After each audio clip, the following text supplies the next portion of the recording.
What's up, everybody, and welcome to the show. This podcast episode is brought to you by IBOW Training. As you know, we talk about training pretty frequently here on the show, and the IBOW has some amazing people that they work with in their network. Are you a designer, rapper, sign maker, or beyond? If you want to invest in your creativity for the future, IBOW Training is the right choice. IBOW is the nation's first training organization to offer training in all aspects of the rap industry, from quoting, design, printing, production, and installation. They offer a variety of training options such as training at your shop, group training classes nationwide, and even private design and print profile training through remote login. With trainers nationwide, IBOW offers support day and night by phone, and many of their trainers are within a day's reach for emergencies. IBOW is growing and will continue to support the industry in a positive manner. For more information, please visit ibowtraining.com. We are also brought to you by We Print Wraps. We Print Wraps is the industry's #1 source for wholesale printed wraps. How easy is it to order wraps? Well, all you have to do is sell the job. Go to weprinwraps.com, choose your desired film for the installation, upload your design, and if you're not a designer, no problem. They can design one for you and get your wraps delivered right to your door. They offer free nationwide shipping all across the U.S. and Canada on all orders over $500. And for exclusive listeners of the All Wrapped Up podcast, you can get 5% promo code when you type in the word All Wrapped Up at checkout to save on your next order today. Less risk, no overhead, wholesale printing. See why the industry pros love them. To get more information, visit weprinwraps.com. Today's guest has been through some rocky times at such a young age. He hasn't let the past stop him from pursuing his future. Please give it up for the great and powerful Brandon VanBeber.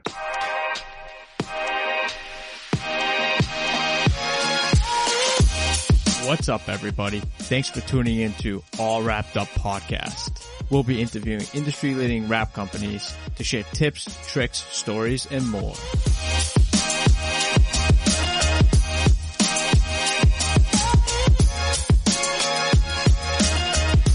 Brandon, what's going on, brother? Hey, what's up? How you doing? Same old shit, just a different day, you know what I mean? I know exactly what you mean, brother. Just a bigger scoop today, you know what I mean? Yeah, I know. It finally got above freezing out here in Colorado. How is it out there? Oh, fuck. It was like -1, -2 today. But it was 20. Oh, man. But the thing is, it was 25. But because of the wind chill, it's just miserable, dude. Oh, I can imagine. It sucks. We just got, our ski resorts actually just got about 40 inches of snow within 48 hours just the other day. Jesus Christ. Yeah. I don't know if you've seen, there was a big avalanche. It's been going viral. This huge avalanche came onto the road, covered up cars, and went viral. I seen that. Was that was there a couple that was like road tripping it in like a Sprinter? And the guy actually saw the shadow and stopped, and the hood flipped up over the windshield to protect it from anything coming down. Was that in Colorado? I literally just finished watching the news like half an hour ago, and I saw that. I'm not too sure. You know, I seen it was actually they triggered it on purpose. So they were recording it in a helicopter, and man, the views from above, it was crazy. Like, I guess they said it hasn't crossed the road since 1957. Wow. It was just engulfed all the vehicles that were driving. It was gnarly. That's insane. And it was purposely done? Yeah, they were doing avalanche mitigation. They just, I said that we've been getting so much snow, so they didn't think it was going to go down that far, all the way down to the road, but sure as hell it did. Holy shit. That's crazy. Imagine getting stuck in the snow, dude. I know. They said it was pushing cars into the median and, covering them up. And, if they say if you get out of your car, the snow so thick, like it's hard to breathe. There's like no oxygen. There's too much snow around you. So you gotta. And they say when you get stuck in an avalanche, you get not paranoid, but like claustrophobic, and you don't know which way's up, dude. You could be digging down further sometimes. Right. Oh my God. You only got so much time. I just heard of a cat on the, I think it was on the radio. Yeah. Was it yesterday? I think it was. He actually was stuck like somewhere, in the snow in this car. He was like off-roading. The car broke down. He lived, no, he probably didn't live, but he survived on eating, Taco Bell hot sauce. Oh, I seen that. Did you hear about That's that crazy. shit? What the fuck? Like the dude would turn on his car in 1 minute intervals, like every like half hour or something like that, just to get warm, and then he would have a little bit of the hot sauce for 5 days, dude. Oh man. Oh man is right. I couldn't imagine. It makes me wonder if I should keep condiments in my car just in case. Maybe not. I know, right? Maybe not hot sauce, but maybe go get some Chick-fil-A sauce or something. Yeah. I couldn't believe it. I'm like, I don't know how that would work. I doubt it would do anything. I don't get the science of that. Right, like how that can be nutritious to live for 5 days. I bet you can live for a while without food. But hot 5 days on Taco Bell hot sauce, dude. You ain't taking anything in that car. You got to do that shit outside. The question was it Diablo or was it Miles? Oh, either way, it ain't coming out any better. Oh my God, dude! Man, it never does. What? It never does. It tastes so good though, dude, but it ain't worth it. It ain't worth it. You still go back and get it. I don't know why. It's a fucking addiction. It's a fucking addiction. I know. Oh my God. All right, enough potty talk. Fuck. We're getting right into it in the beginning, huh? Right, there we go. Shit, Wait, dude. I thought this was a wrapped up podcast. Yeah, I thought so too, dude. We were already going down the wrong lanes within the first 5 minutes. That's all right. Hey, you know when if it gets interesting in the beginning, it's gonna get interesting throughout the whole show. So strap yourself in and get comfortable, folks. Here we go. Dude, what do you got going on at your shop this week? What's cooking over there? Oh man, we've just been designing a lot. We're printing a lot of labels for a client of ours, and it's been kind of slow through these winter months. But we're doing the best we can to get all the business we can. We just started up our company.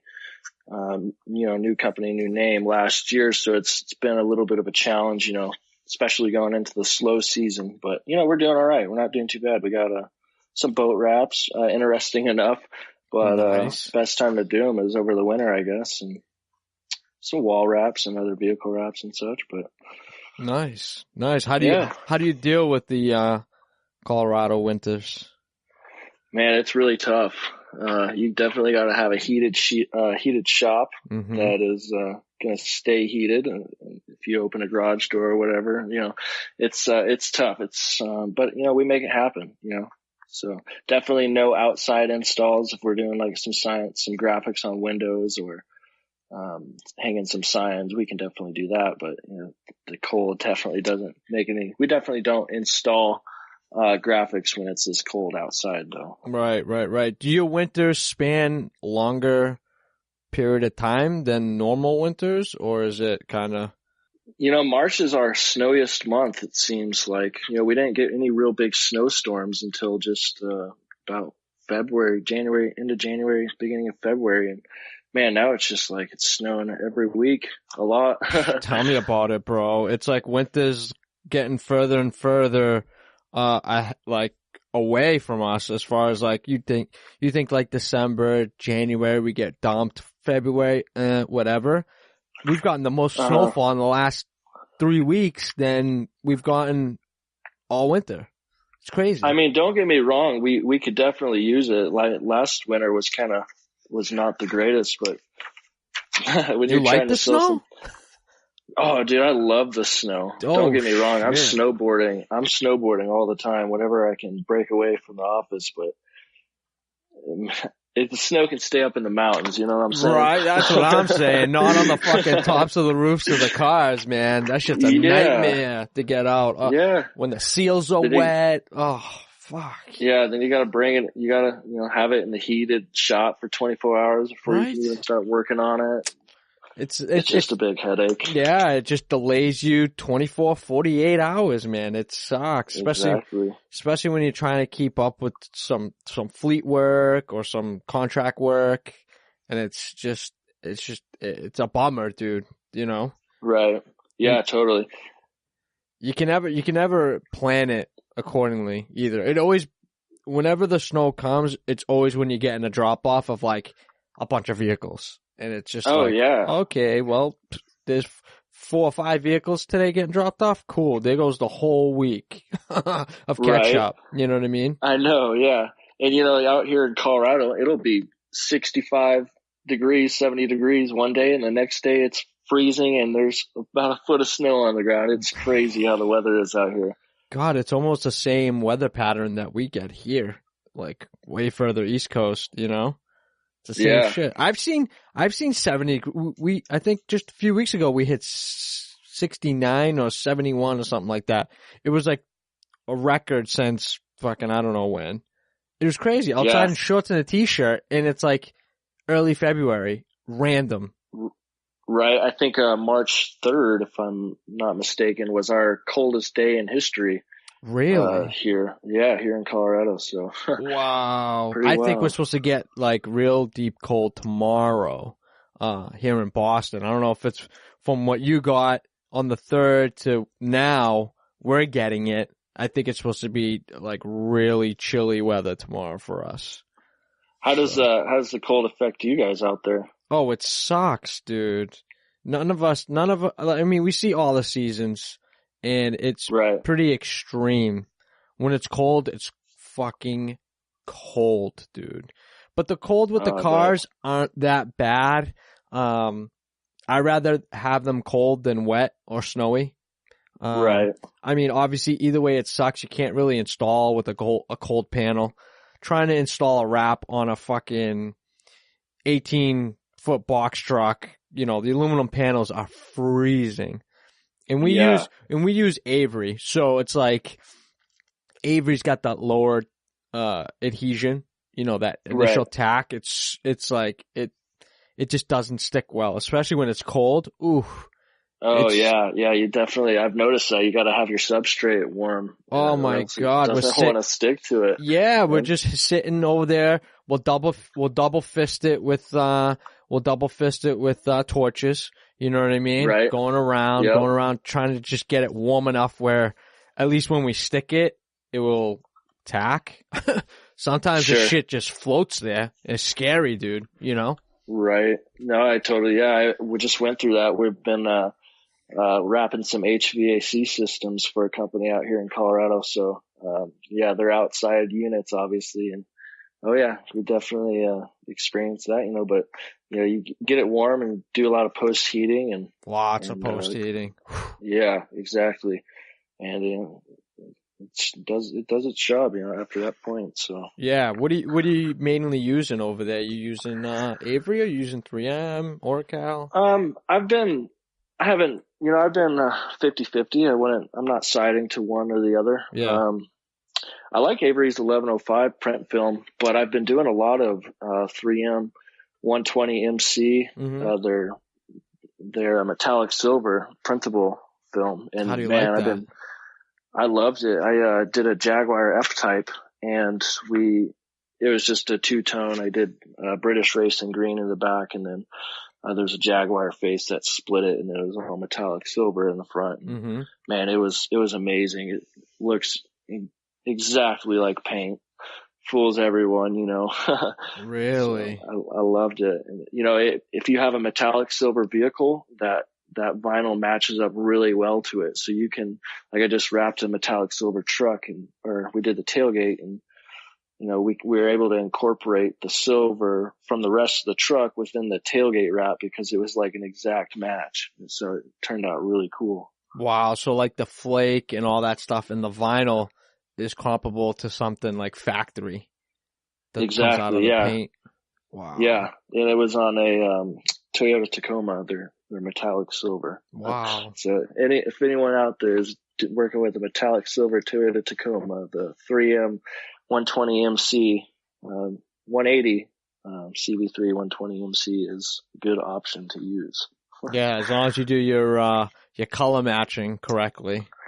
Yeah, exactly. Yeah, you definitely got to have color swatch printout on that metallic. So what do you use? Are you using like Pantone colors to kind of get close? Yeah, I just printed out a Pantone book, and it's really cool because when you print onto the metallic film, all those colors that you print are metallic finish. Mm-hmm. So it's not like it just completely blocks everything. All that metallic flake out from behind it actually incorporates into the color. It almost becomes transparent. Are you using a separate profile when you print on that material just so it doesn't oversaturate it and you lose the metallic, or? Yeah. I just use, the 3M. They're the same profile that's assigned to it, Yeah. And it turned out great. Customer loved the color we came up with and signed off on it, and he's in love with it. So do you like the printing on metallic over using a metallic laminate?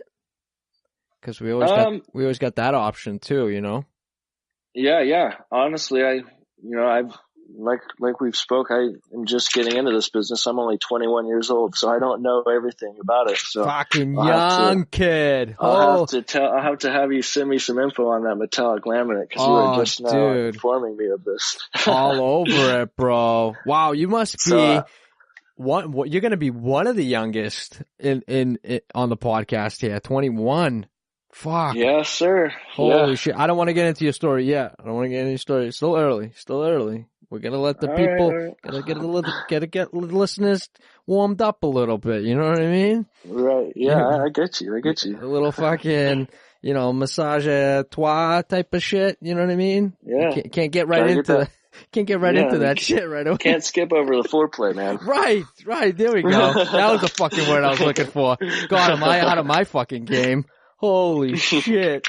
Two kids later. 21-year-olds. Yeah, it's always on your mind. No, I'm actually a very professional businessman. Yeah.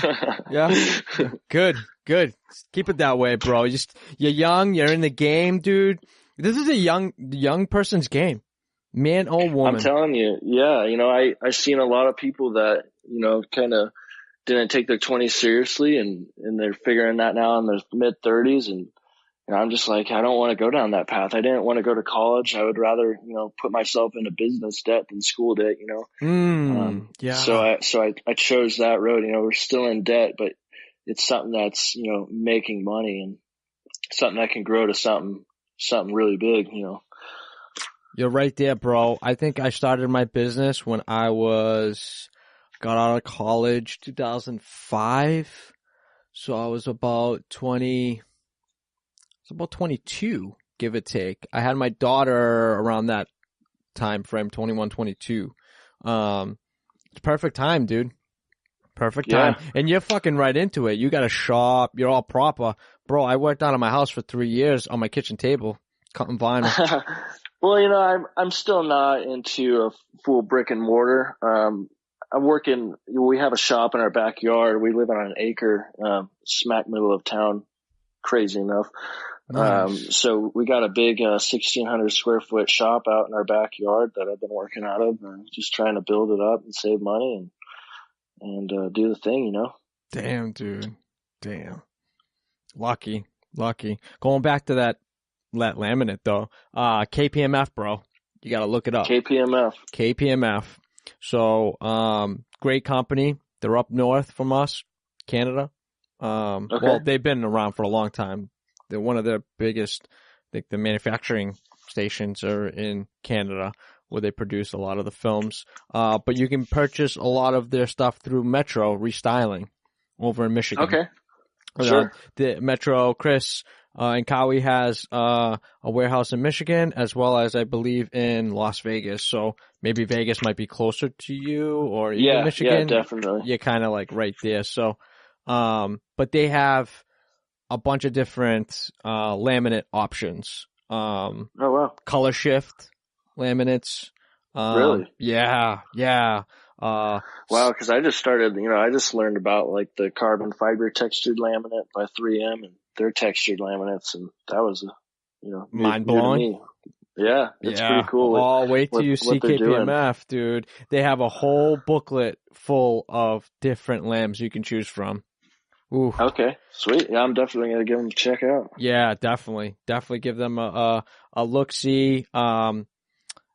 Big promoter of KPMF would be Chucky Cordy and Knops up in Canada as well. Kevin from PG Nola has used their product as well. It's great alternative. You can print on whatever you want and then just laminate. Put the laminate that you want on it to get that effect. Ooh, yeah, looks gorgeous. That sounds really cool. Gorgeous. Back to your question though, I do have a printer that's set up to print metallic, but it's not the same, man. It's more of I don't know, it doesn't have that flake that you get out of that pre-colored vinyl, Yeah, dude, and plus it's a hassle to fucking maintain. Oh, you go broke just keeping the print head wet. Right, dude? Jesus Christ. You gotta make sure nothing gets dry in the tubes. Flush it. Keep that head wet. Jesus Christ. I used the white for a job, but after that, man, I just put a cleaning cartridge in there and it's like went back down to the 9 color.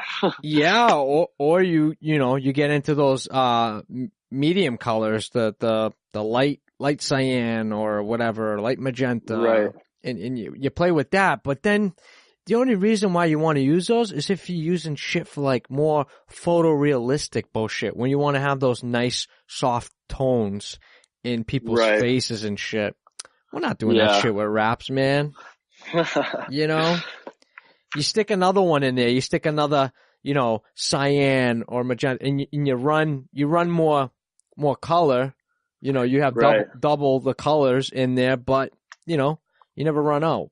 Type of thing. What I found with that, because when I first got into this business, I raced motocross my whole life, and I always wanted to have my own graphic kit, print my own graphic kit for my dirt bike. Yeah. And so I was like, man, I really want to figure that out, and started ditching classes my senior year, camping out in my truck in the parking lot, designing, doing the important things. Yeah. And got into making dirt bike graphics, pretty much for my sole business, not even doing any wraps or anything else. And we noticed, when we were running that dual CMYK on dirt bike graphics where they're so small graphics, you could really tell those granulated colors. The colors were really granulated. So when we brought in light cyan, light magenta, light black, it really smoothed out those colors. I mean, maybe I'm just too picky or too much of a perfectionist, but we all are, man. I did notice that, my colors when I was running dual CMYK were just real, pixelated, or not pixelated, but granulated, I would say. Yeah, more almost grainy. The color was super That's grainy. The word I'm looking for. It wasn't like a solid, smooth, like. Yeah.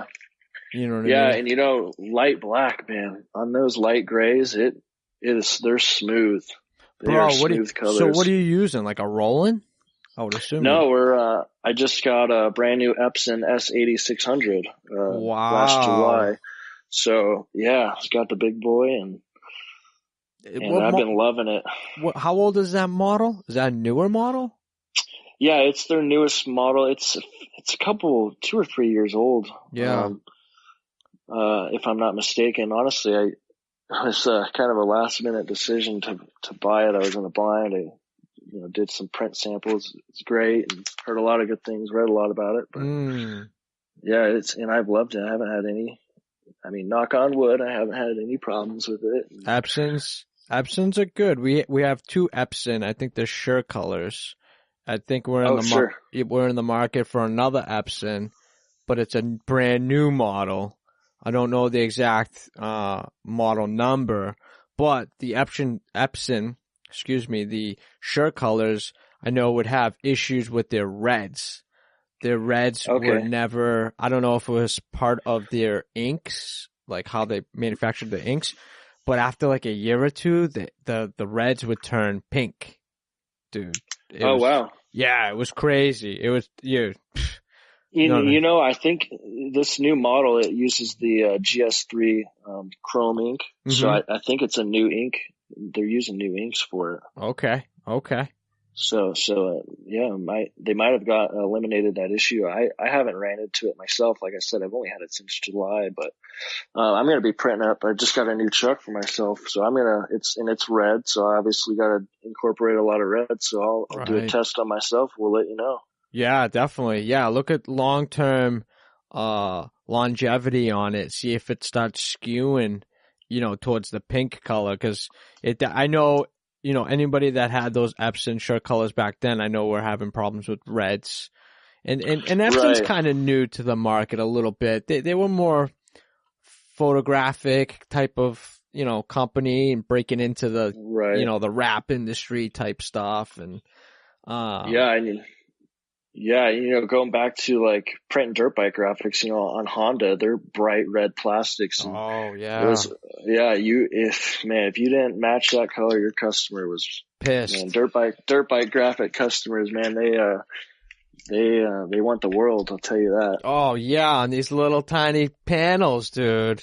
Yeah. I mean, how many panels are you print cutting on a dirt bike? Maybe 10? They're all templated out. So, about 8, I would say 8 to 10. Could print it on in a 52.5 by 40 print space. So, but yeah, it was a big deal. You got to print it out and laminate it, and then you got to cut it. But yeah, I got out of that business. It's not the greatest, business model to follow,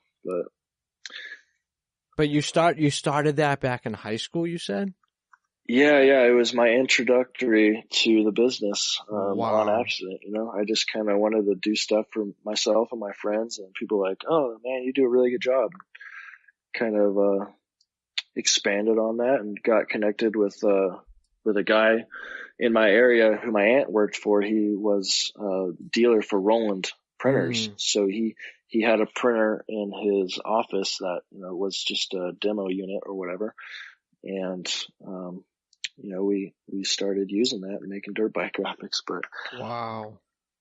Yeah.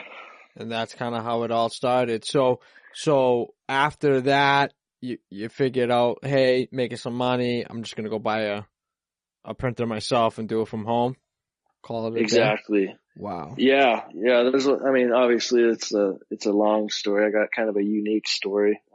Especially being only 21 years old, but yeah, let's get into it, man. Bring me all the way back. Yeah, sure. So, I graduated high school, and you're going to laugh. 2015. Fuck, sorry. And, I know, right? And, I started about, just a few weeks after. Like I said, my had known that I was interested in doing something.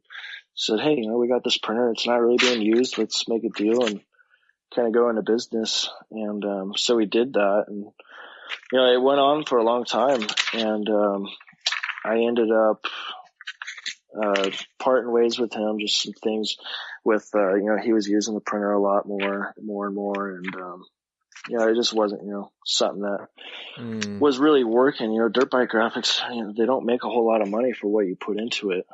Were you installing them as well as producing the graphics, or just producing it? Yeah. So I was installing them as well. Like I said, man, I was super young. I didn't know anything about business. I didn't know how to do a lot of the things. I just knew how to design cool dirt bike graphics and print them out. And so, we did installs on them, but yeah, it's just, man, compared to wraps and the people, and it's a big difference, Oh yeah, dude, definitely. How'd you figure out how to design as well?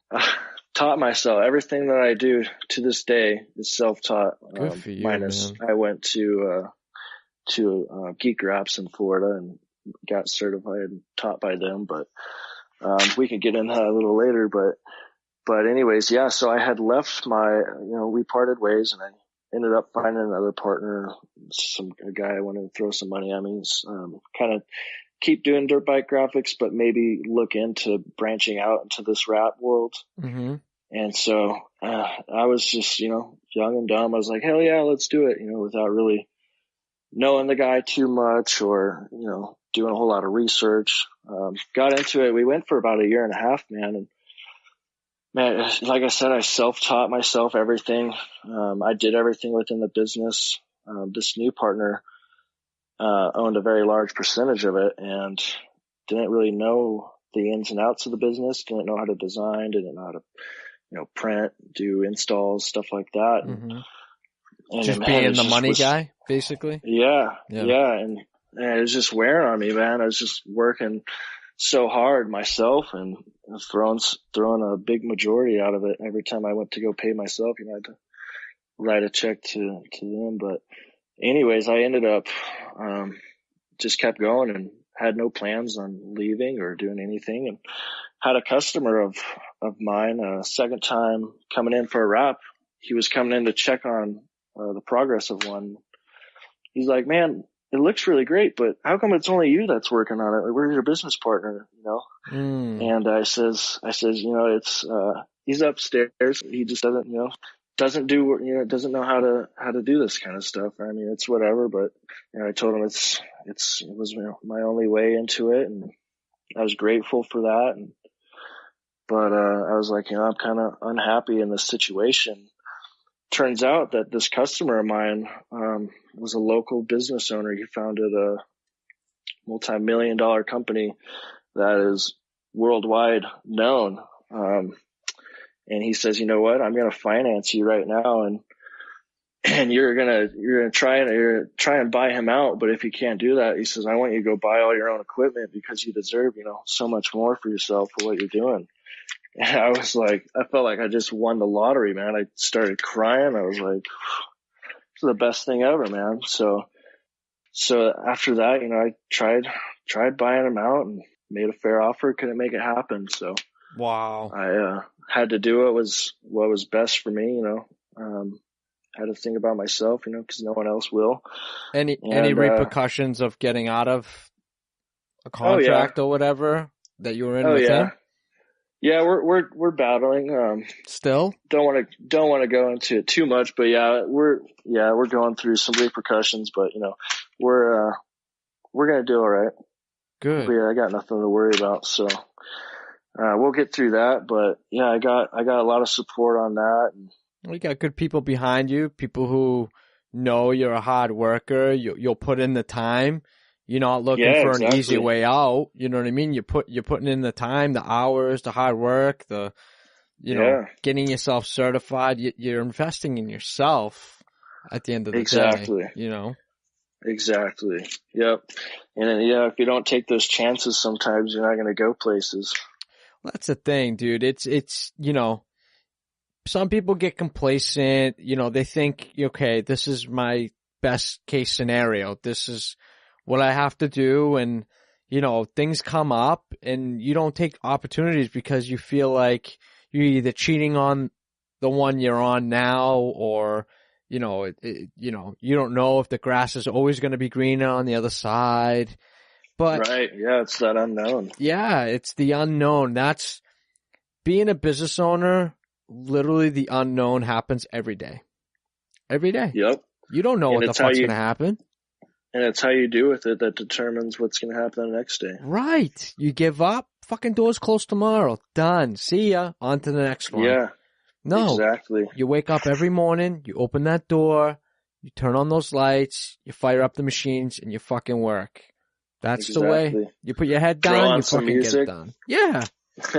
Yeah, dude. I'm a big music guy in my shop. I gotta have music going. Blaring in the background? Yep. What are you blaring over there? Oh man, everything. I'll tell you what, some days we got country going, other days we got some Lil Pump and Kanye West, whatever. Yeah, a little fucking rap session. Yeah. That's fucking cool, man. Hey, you gotta keep it cool, man. That's it, dude. I love walking into like other shops and they've got music blaring where you can't almost hear yourself talk.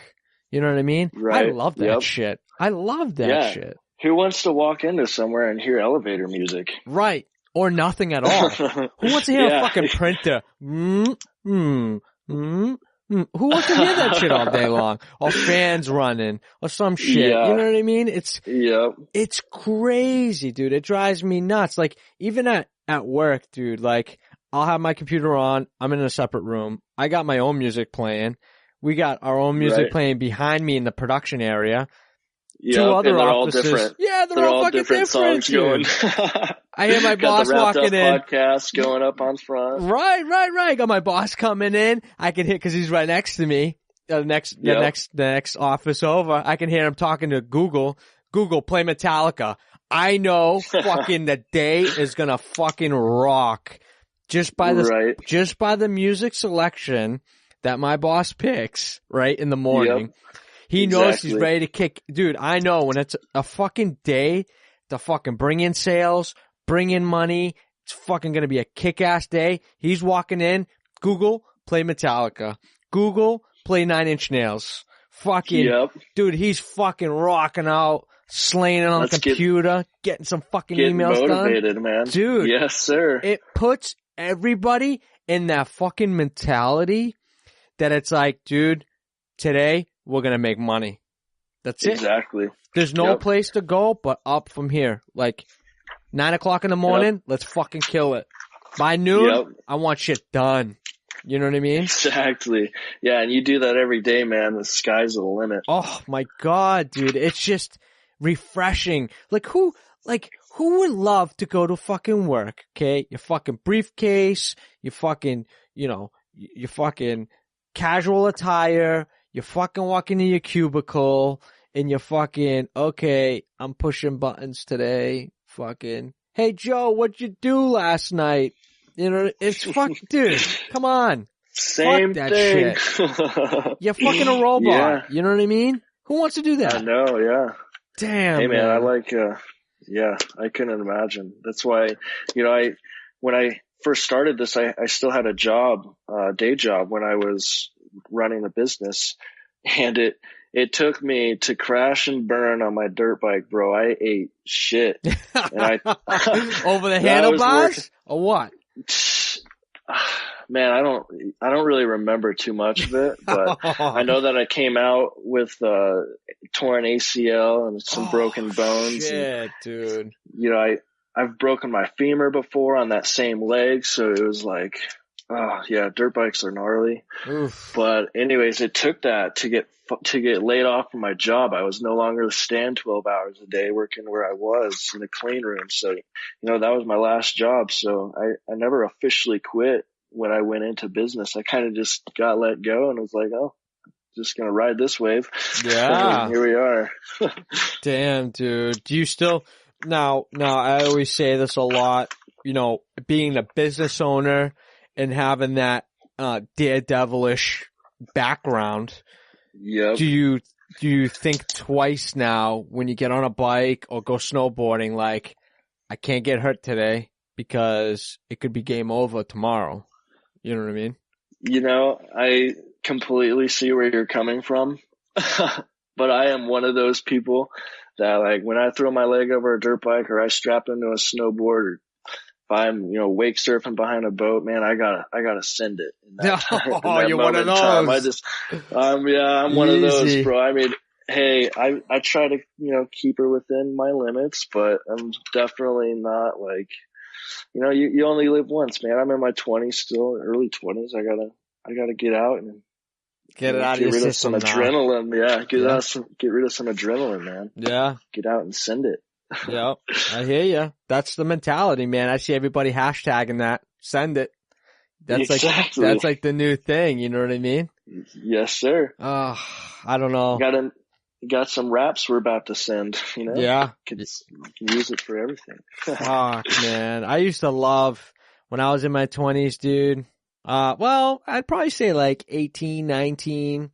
Got my first bike. And, cruising around. I loved I had a little Rice Rocket, little R6. Oh, sure. Running around. hanging a couple wheelies, dude. Fuck, I don't even think about getting on a bike anymore. It's tough, dude. I don't know. I don't know if it's the dad in me now. You know, I got 2 older daughters. I'm just kind of like, okay, work's one thing, but, you know, kids are another, and that's just me. I know, right? It's just like, man, I'd love to get, like, even on a Harley, love to just get on a Harley, let my fucking hair go, you know what I mean? Whatever I got left of it. Yeah. Fucking in the wind, right? You know what I mean? It's fucking, it's like it's the freeness that you get of being on a, you know, 2 wheels, dude. I used to love that. Never been dirt biking, but kind of. You realize how much larger everything around you is, especially if you're, you know, here in Colorado, we got some pretty cool mountain roads to go down. So you get a lot of. Oh, it must be beautiful. Oh yeah, beautiful scenery. We got, you know, Horsetooth Lake, which is right here in town in Fort Collins, where we're at, and it's just 10 minutes. It's in the foothill. It's a reservoir in the foothills. It's really cool. There you go, dude. Are you networking with other shops as well, or just trying to keep it low-key? I have been.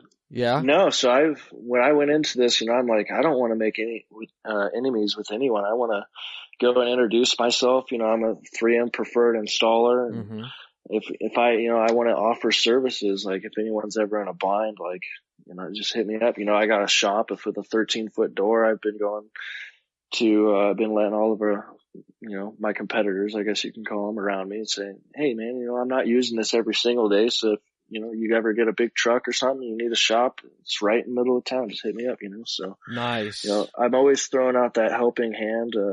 Hope it'll come back to me someday when I'm in a bind, you know. Dude, that's what it's all about, and that's a mentality you have to come in doing. Is you know, stop making friends, man. Don't, you know. I said this on the last podcast. You know, like the old timers with the sign industry, where everyone was just, you know, feast of famine. Like nobody's talking to nobody. Like, right. You know, you stay over there, I'm over here, and you know, if we have to bid on something, then, you know, no holds barred on that. You know. Right. Yeah. It's you know, try to communicate it with everyone. It's like, you know, if we do have to, you know, compete on a bid, it's like, don't chop each other's feet off, man. Just you don't have to take every single job you get. Well, not even that. It's, you don't have to take the money away that's left on the table. You know what I mean? Yeah, it's just, why undercut it? We'll throw it in the fire. Right. Why undercut it? For what? To make, you know, why you gonna fucking hustle to make $100 when you could have made 800? Why? Yeah. You know, I just lost a bid out here for a BMW i8. Wasn't even upset about it because he said, he's like, I'm moving to Miami, Florida here real soon. And I just was considering getting it done here before then, but I've been getting some quotes out there. And the guy said you can do it for $1,000. I said, well, I'm just going to grab my popcorn and sit back. Yeah, dude. Steep market down there. Steep market. I mean, I've had a lot of Floridians on the show, and the market is really cutthroat down there. It's, you know, I bet it is, man. They're not doing it for much, and you know, I know the money's in the print or the money's in the material, but why cheapen your install rate to install it? It's not good for anyone. No. It's not good for anybody, especially it's such a hot market down there. Florida, California, Texas. Right. It's huge. Yeah, I was just met with the 3M rep today. He was telling me Arizona and Southern California are the 2 largest, you know, cities that are doing vehicle wraps. I believe it. Oh yeah, all day long. Color change market, huge. Yeah.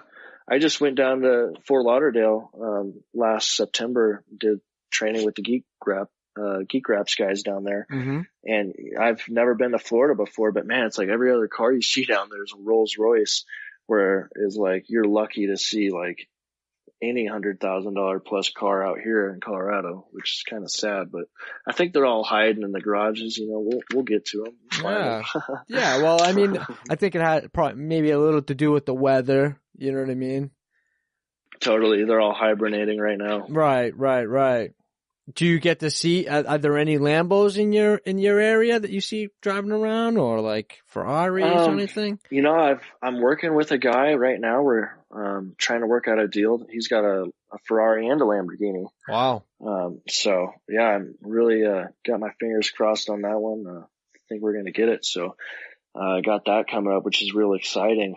But you know, interesting enough, there's a McLaren dealer just about 45 minutes south of where we're at. So we do see a lot of McLarens out here. I've actually wrapped one of them, MP412C. Wow. So I definitely know, you know, those exotic cars are out there. It's just, people are not driving them every day like they might in Miami or Arizona, Right. California. Right. Would you wrap the McLaren in?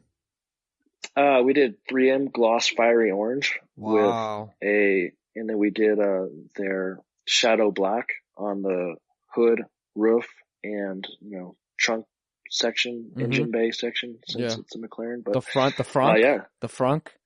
exactly. Yeah, you know, the car the guy got a super good deal on it from one of those places out in, you know, Vegas or California where you can go rent a supercar and take it around the lap or whatever. And so, man, it just sat outside in the sun. It was originally orange, but man, the sun just ate it up, faded so bad. You know, it had some body imperfections, and yeah, we wrapped it, and it looked perfect after that. Wow. I would have thought, like, with those types of cars and renting them out in the raceways and stuff, like, they'd wrap them all just to protect them a little bit. You know what I mean? Yeah, totally. But they don't. Yeah, that's what I was just gonna say. I was just gonna say they should be doing that. Somebody's gonna get on top of that fucking account right away. I know, right? Shit. Fucking, I'm Googling it now. There you go. Fucking hustler right there. Yes, Hustler. sir. Fuck, dude. Do you get a lot of work outside of your state? Are you trying to like get out of Colorado, or for now just trying to get a hold of your... I've just been trying to stay within my city and some surrounding cities, but yeah, I'm really trying to make a name for myself out here. I think we got a good brand going and good marketing plans in place. So, you know, it's just gotta do it all, you know, put it all together. Put the puzzle pieces in. That's it, dude. It's all about, you know, trying to see what works, what doesn't work, and, you know, trial and error at the end of the day. Yeah, and, you know, doing dirt bike graphics, I was able to learn a lot. I learned a lot from mistakes. I learned a lot from YouTube and Google, but, you know, coming into this new company of mine I own 100%, I feel like I've kind of got past a lot of those hurdles, and now it's just all eyes forward. There you go.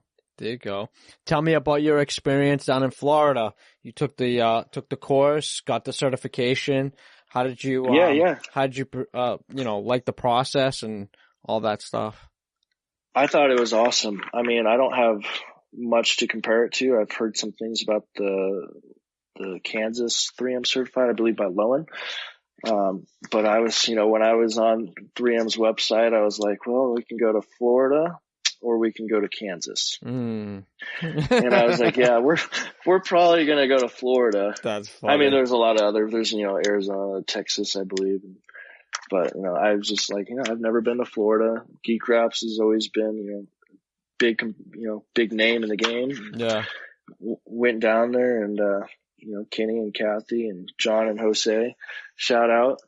They really were great. You know, I did the, you know, first three days of training, Monday through Wednesday. Man, and I'll tell you what, they're not, you know, if you're not doing good, they'll definitely let you know. It's a pretty strict class and hard to get through, but you know, we did it, and I was able to be the only one in my class that passed and got the preferred title. So that was really cool. Wow. How many people were in your class?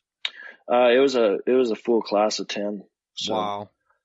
I believe there was only 3 or 4 of us that ended up doing the training, but yeah, man, we got through it.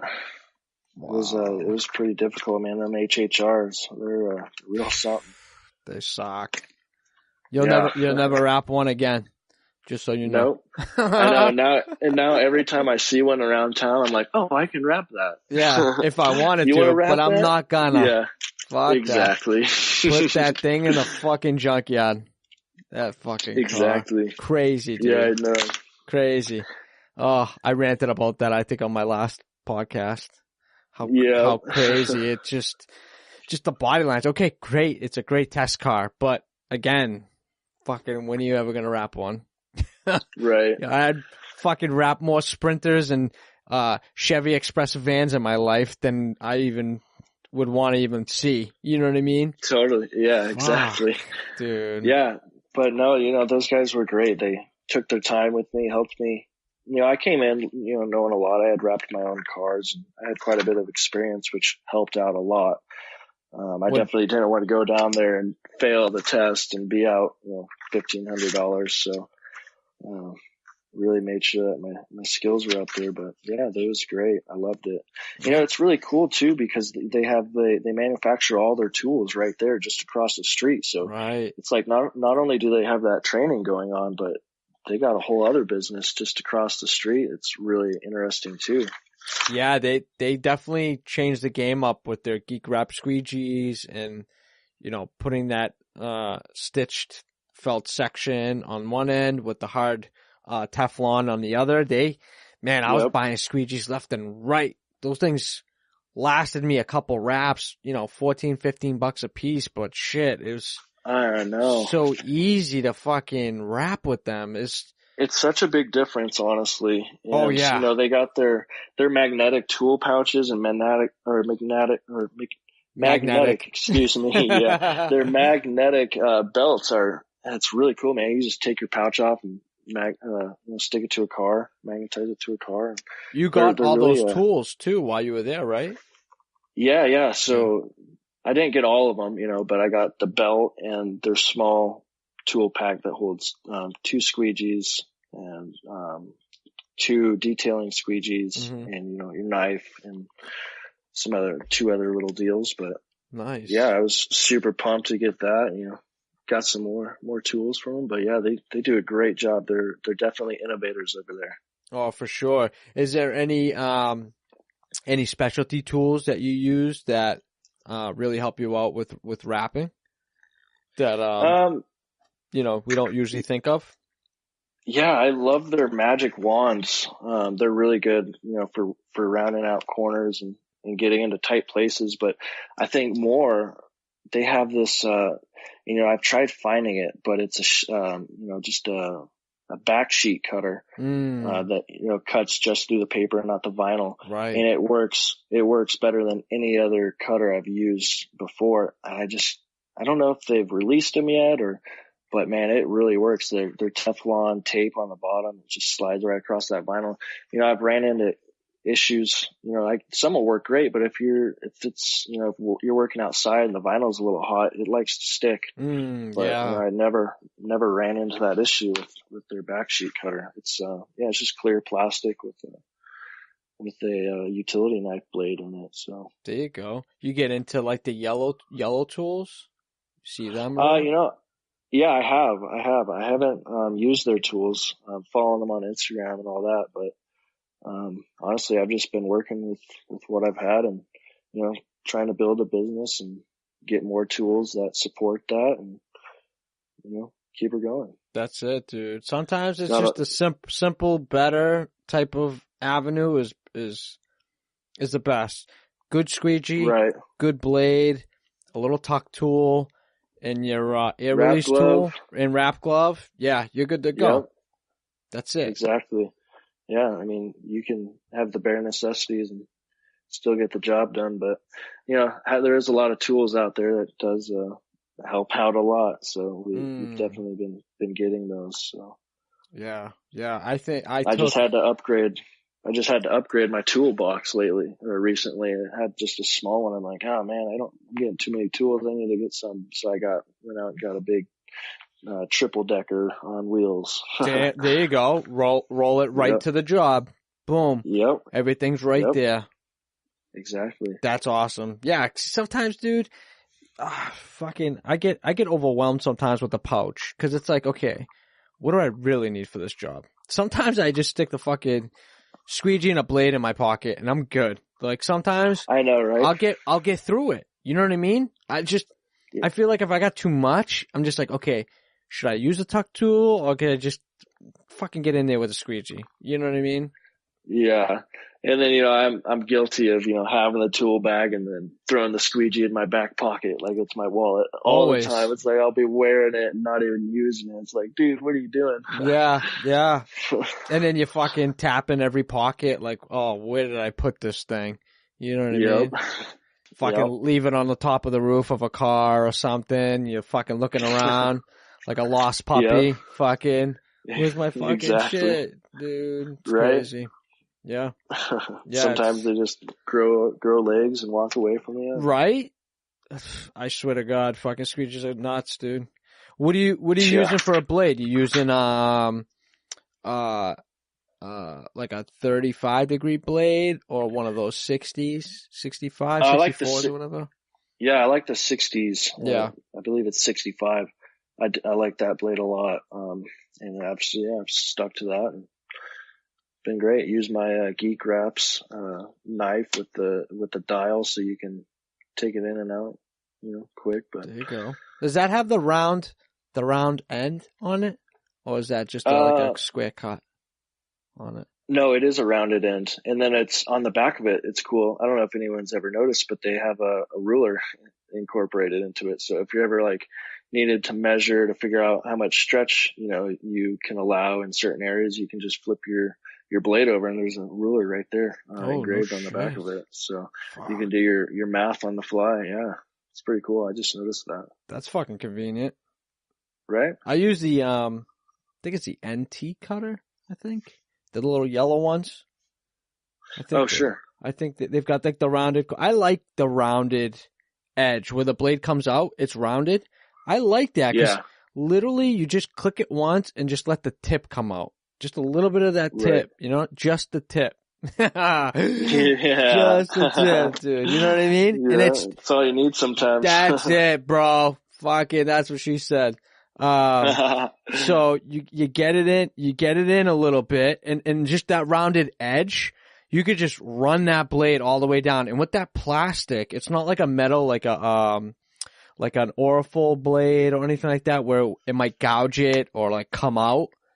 It's just fucking a fucking straight cut, dude. I've had an Orifol blade that I've had it probably since the day I've started wrapping. The thing's gotta be at least 12 years old. And I wrapped it in like carbon fiber and all this shit. And, dude, I never pick it up. I always go for that one all the time. It's it's a little bit fatter and wider so you can hold it a little bit better. And then, I always break them off with my, my blade cage, which is another great product, bro. Oof. Right. You hear about blade cage? Oh yeah. Yeah. Yep, no definitely. More sticking shit on the floor or picking it up with the backer, the vinyl. You know what I was doing? Before I had one, I broke them off and, they'd go flying and sometimes you didn't know where they went. Right. Well, one freaking flies into my toolbox and it goes right to those Geek Wrap, magnets, right? Yep.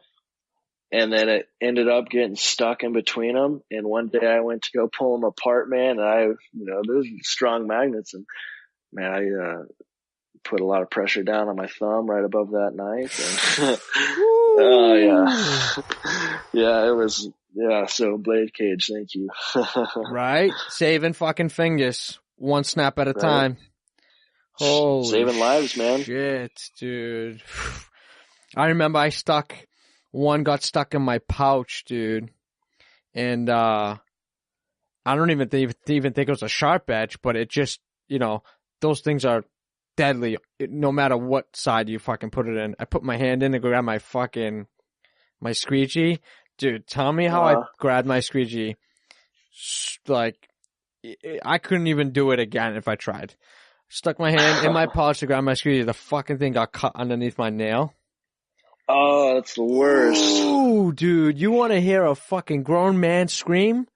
Wow. Oh man, it's like before wrap glove, throwing down a wrap and you got the friction on your thumb, and when the skin peels back from your fucking fingernail, rug man, burn. it's the worst. Ugh, Yeah. Whoo. Fuck, dude. I think that thing bled for a couple hours. Dude, get one stuck underneath your nail. Ooh. It's worse. I mean, a paper cut's bad, but holy shit, dude. That will wake you up real fast. Yeah. Oh.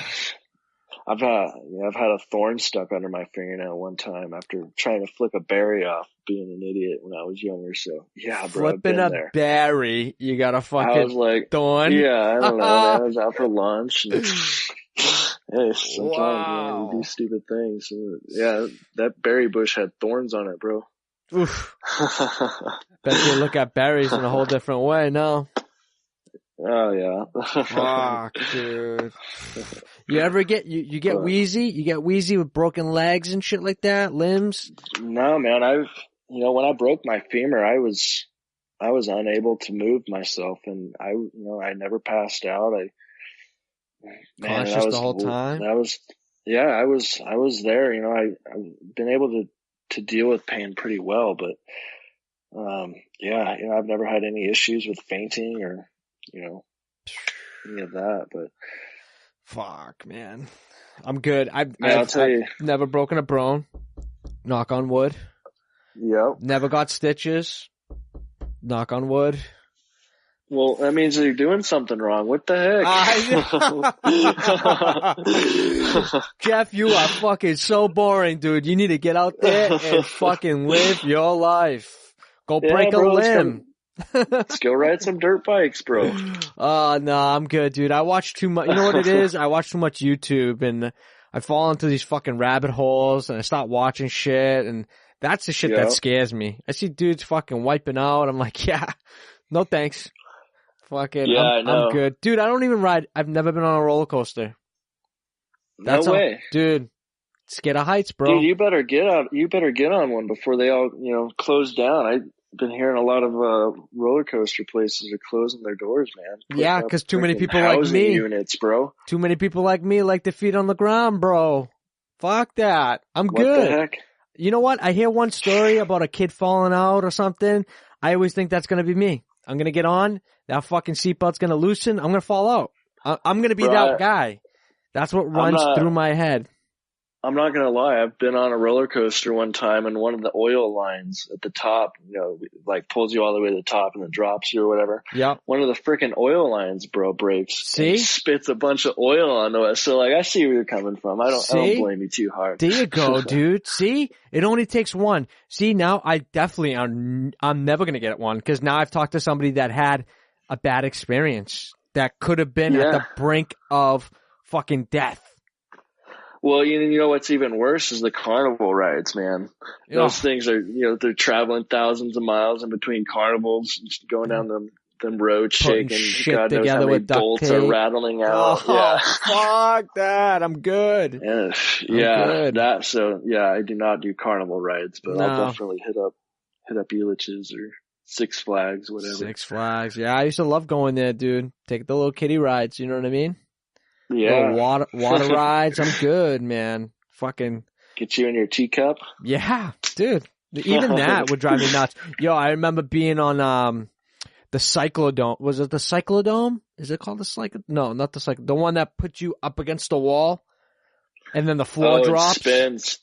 Bro. Does it spin? Yeah. Fast. Yeah. They even tell you, bro. I already knew it was bad news bears. When I walked in, they go, if you have, attention. If you have a bad heart, please get off the ride to your left. Oh, if you've eaten within the last 30 minutes, please step off to your left.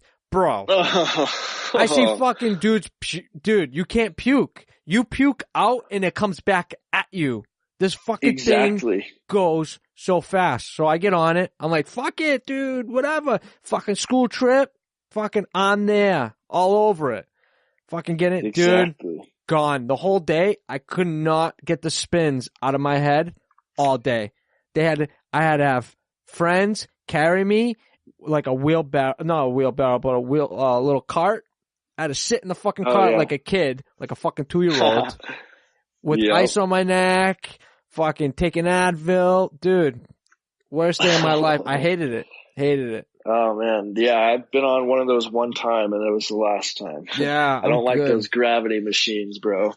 I'm just let gravity hold me to the floor and that's it. And then the floor drops and you're like, I see dudes climbing, like they're fucking holding their, like, you gotta breathe weird in order to get through it. But these dudes are like, they got their legs up and they're fucking climbing up the wall and the floor's dropping. I'm like, what the fuck are these kids doing? Oh, like, dude. And then it starts spinning and the gravity really takes place. And if you're not in your, like, against your, like, little seat or whatever that's cushioned to protect your back. Oh, no seat, bro. No seat. I had one that had a seat and I wasn't exactly, like, in line with it. So when it started spinning, I was like, freaking getting, pushed into all this other bullshit. Oh, dude, no seat. You're literally freestanding and this thing's spinning and it just sucks you into the wall. You're standing up straight, arms flat. The guy tells you arms flat, your heels all the way up against the wall, and you just sit there and let let gravity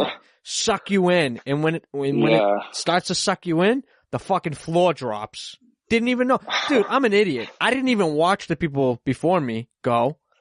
I'm too busy talking, shooting the shit. Oh, my turn? Yeah. Get the fuck right in. All of a sudden, the floor drops, and I'm like, holy shit. Get me the fuck out of here. Like, I am good. Then it takes forever to slow down, and you're like, this cannot end any sooner. Never, dude. And I literally, my headache all day. Fucking good. Oh, yeah. No. And the next day, and then the next day after that, I'm sure. Oh, dude, it sucked. I don't do it. I hate taking airplane rides. I'm not a very good airplane type of person. I have to take my Dramamine or a fucking stiff drink to get me through the fucking ride because all I am is a bag of fucking nerves. See, I'm the complete opposite. I would get on an airplane and fly to another state just for the airplane ride. Come right back. That's because you jump. It's because you jump with your fucking bike. You're doing fucking tricks and shit. Like, you like that. Oh, dude, no. Adrenaline junkie, man. Woo. No thanks. Good. I know, right? Sometimes it can be overwhelming, but.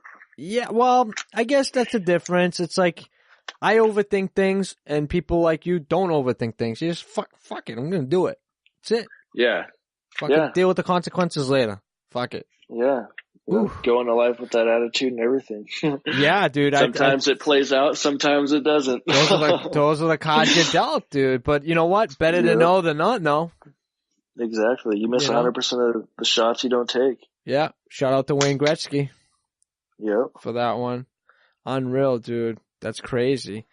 Yeah, I mean, you definitely came into it knowing what you wanted.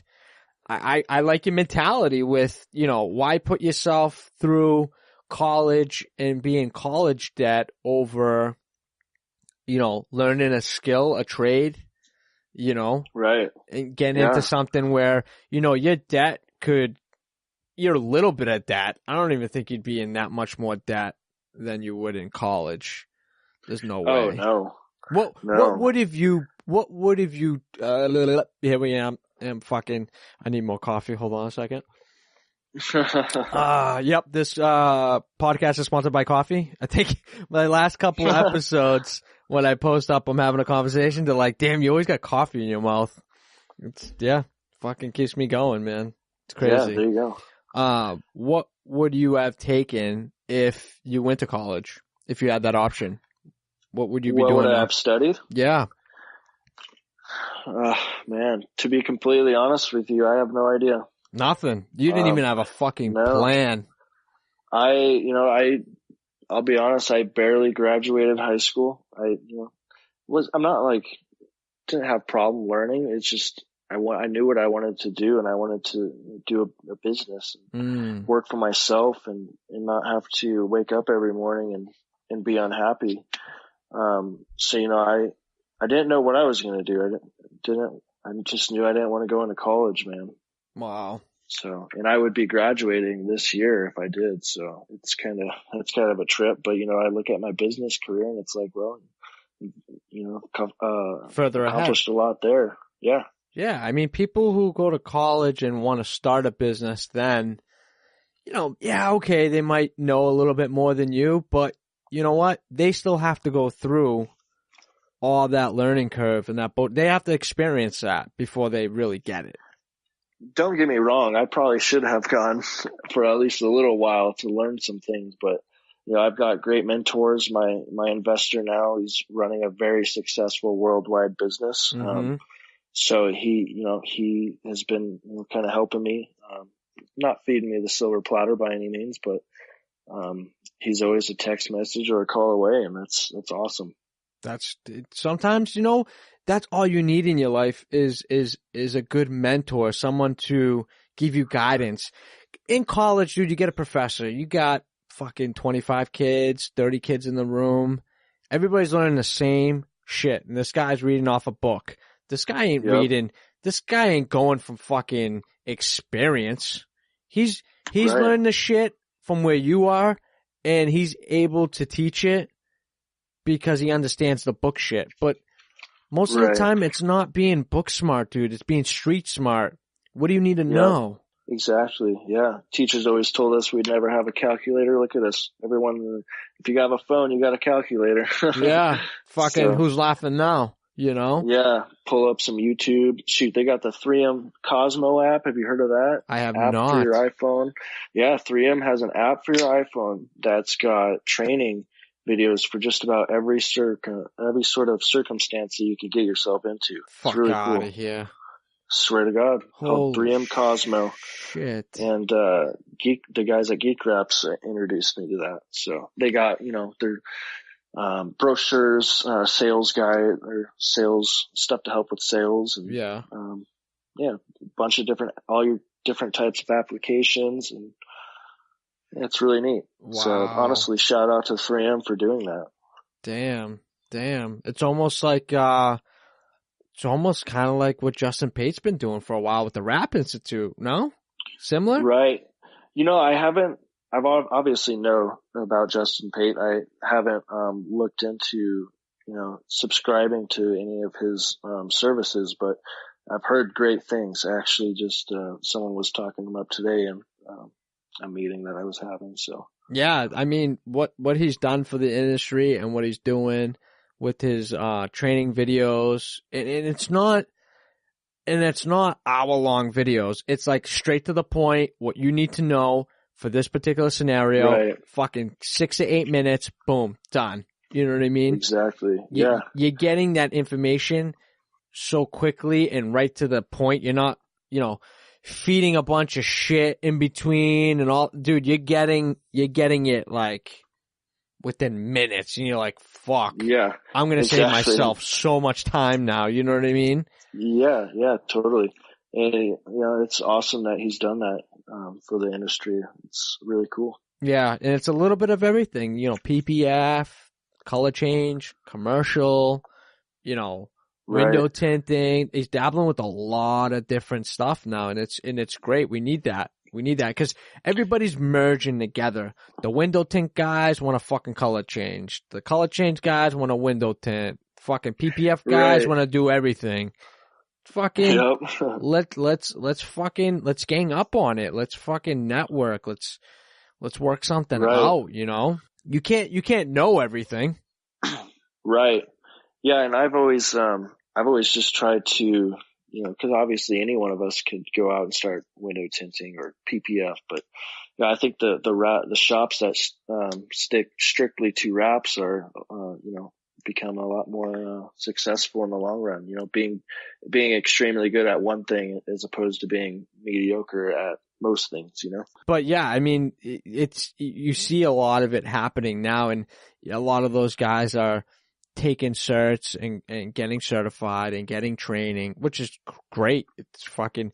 It's powerful for the industry. We need that. You know what I mean? Totally. Yeah. The Geek Wraps school was my first ever, training I've done, for installs, and I don't plan on stopping there. I want to do a lot more. So There you go. yeah, always never stop learning. Yeah, you gotta dabble with a little bit of everything. go with your Oracle, go with your Avery, Right. get architectural. That's going to be a hot market soon. Hot market soon. Yeah, I got a friend out here that is trying to really attack that, mainly actually. They're not doing too bad. They've been doing quite a bit with Dynoc and stuff, so. It's a great product, man. It really is. Great product. And I think everybody's getting on the train with it and, really hitting it, trying to hit it hard with, hotels and places like that, like casinos and shit like that. It's going to be a great alternative to what they're, doing now with wallpaper and fucking, it's just, I don't know. The adhesive's there. It's instant. Right. Yeah. No, it's good. And they got so many, they're from their wood grain to their metals and there's a lot of different options, man. Yeah. Yeah. It's insane, dude. It's insane. I hear it's really expensive and it takes a while to get, but it's worth it. With time, they'll fix that. Yeah. It's fucking worth it, dude. You get hooked up with a nice interior designer that's really into the commercial end of stuff. Dude. Right. That's all you need is one great account and you're stuck in a building for 3 months, wrapping fucking walls, wrapping elevators, And what's the best part? It's all flat. It's all flat. And that is the biggest breadwinner in the fucking industry. Yeah. Walls, floors, and windows, Justin Pate says. Get your bill collector out. Fucking A, right, squeegee. Dude. Woo! Making money. Yeah. Fuck, on every single squeegee stroke, you're making money. Exactly. Yeah. Dude. I like thinking about it if you're pricing by square foot, just thinking in your head, well, there's another, X amount of dollars. There's another one. There's another square foot. Yeah. Yeah. Ripping. Are you pretty quick on laying down the flat panels? Yeah. I haven't done much Dynoc. But laying down flat wall wraps, yeah. You ever time yourself on installs? I don't, but I heard this last guy on the podcast was doing that, and I thought that was a great idea. Really learn where you're. You can learn a lot of statistics and dial it in, and cut time and costs and all of the above. Well, knowing not doing it too fast where you're making mistakes, but knowing where your comfort level is. And, exactly. Letting the numbers tell the story. Yes. And in turn, at the end of the day, Chevy Express van, commercial, full wrap, no roof, takes you 8 hours. Okay. You're pretty consistent. 750, 810, fucking 757, fucking 805. You're within range. Okay, I can get this done in 8 hours, hustling. But when you can cut an hour, fuck, dude. What a difference. Get down to 7 hours, you're making money, man. Yep, rolling that next job in. Yeah, you start creeping. Oh, fuck, 7.5, 6.5. Whoa, 6. If I work a 12-hour day, I can possibly get 2 trucks done.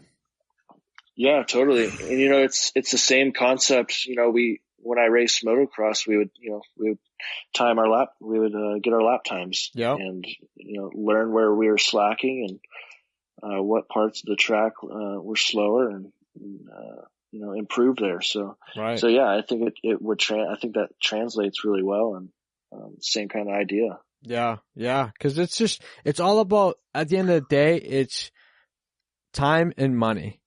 What is your time worth, and how much, and is that money comparable to your time? Right. You work 10 hours, what your operating costs are. What's it cost you for 10 hours worth of work in one day?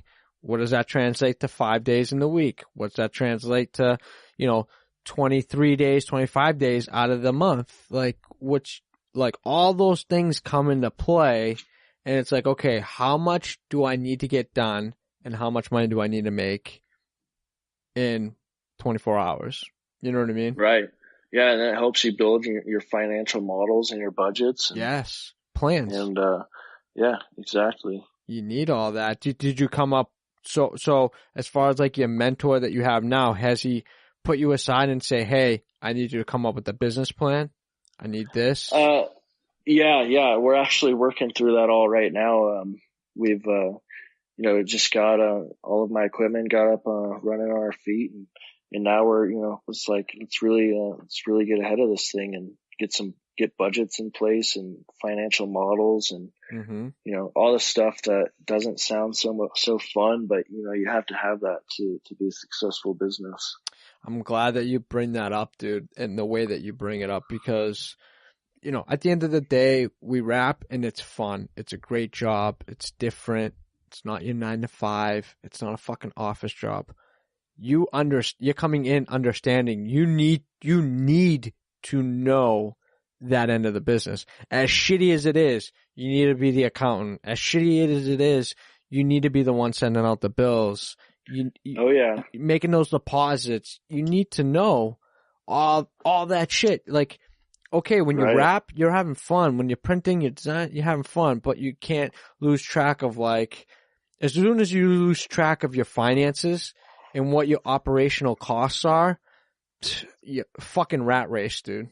You never. Yeah, it's like chasing your you tail. might as well just stop there, Yeah, dude. It's, you wonder at the end of the month, fuck, I wrapped all these cars, I thought I made like 10 grand, but why do I only have $500 in my bank account on day 30? Something's wrong, Yeah. Yeah, so we got to go in there and, like I said earlier, you got to let the numbers tell the story. Yes. Yeah. What are you using for software? Are you using QuickBooks? Yeah. I've been using QuickBooks. Sometimes I feel like it gives me this false satisfaction that I'm doing it right, but but I've gotten hooked up with bookkeepers and accountants now, so good, dude. I'm getting a little bit more help. I've been a one-man band up until about the last month or two, so you got some help at the shop with you now? No, it's just been me. I got, a really good friend of mine. He's another 3M preferred installer, just freelance. So he helps me out with installs, but, I moved out of my parents' house and just really trying to grow this business. So from the moment I wake up to when I go to bed, I'm thinking about what I can do. I'm designing, I'm doing all the, inputting all the invoices, recording deposits, cleaning the toilets, you name it. Taking out the trash. That's fucking where it's at, dude.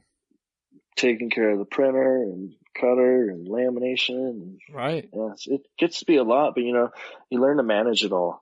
You have to know all the aspects of the business. Right. And I hear you say that a lot, and I agree with you every time, because, is when you do have employees that are running it for you, you know everything. You can be like, oh, hey, I did that. Let me help you. Right. Or even, or even if they have a day off, they take a vacation day, you're not losing. You're not losing because you're able to fill in those shoes and continue production and continue your installation. And I mean, exactly. At the end of the day, we all want to have employees that do their job, and we're able to, I don't want to say sit back in a negative way, but just sit back and know that you're paying these people to do a job, and you're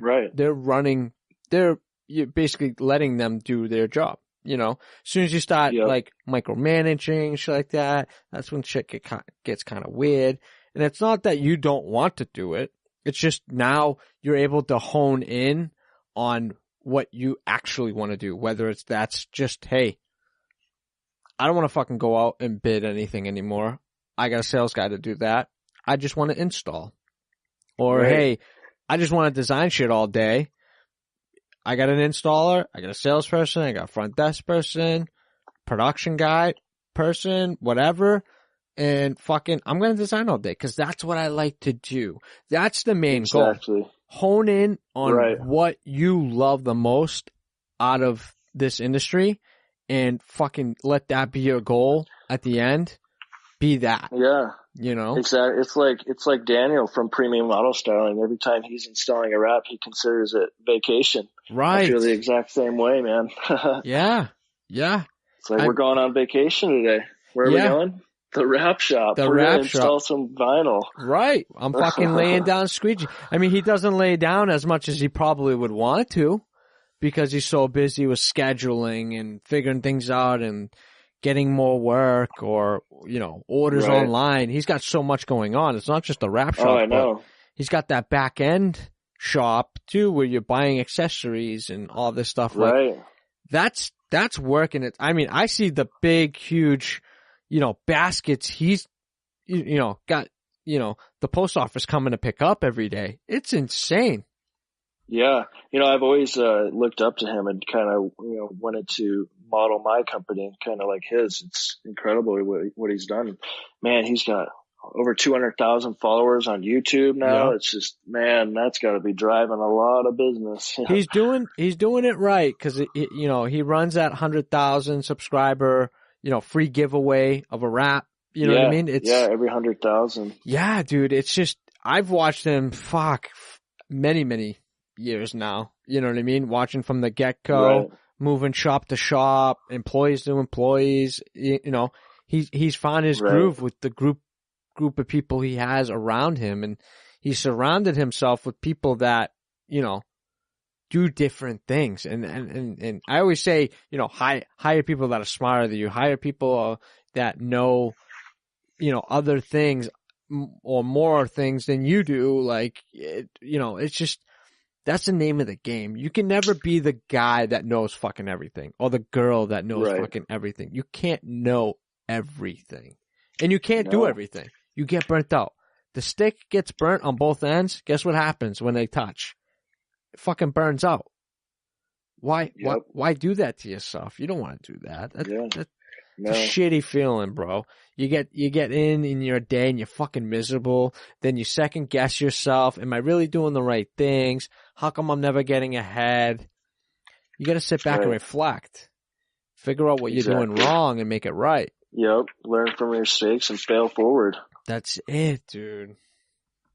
That's insane. I love it, dude. I love that you're young and you knew what you wanted to do and you're doing it.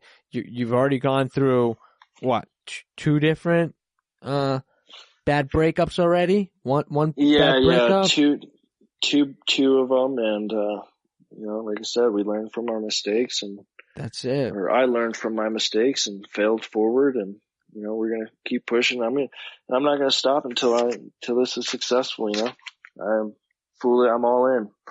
I love that, man. You know, no matter what, you know, being the age that you are, not saying that that's a crutch by all means, not at all, but being where you are now at 21 and already going through two bad breakups, bro, that would make me second guess myself. Like, fuck, like. Oh yeah, and you know, there's definitely like, days where it's like, shit.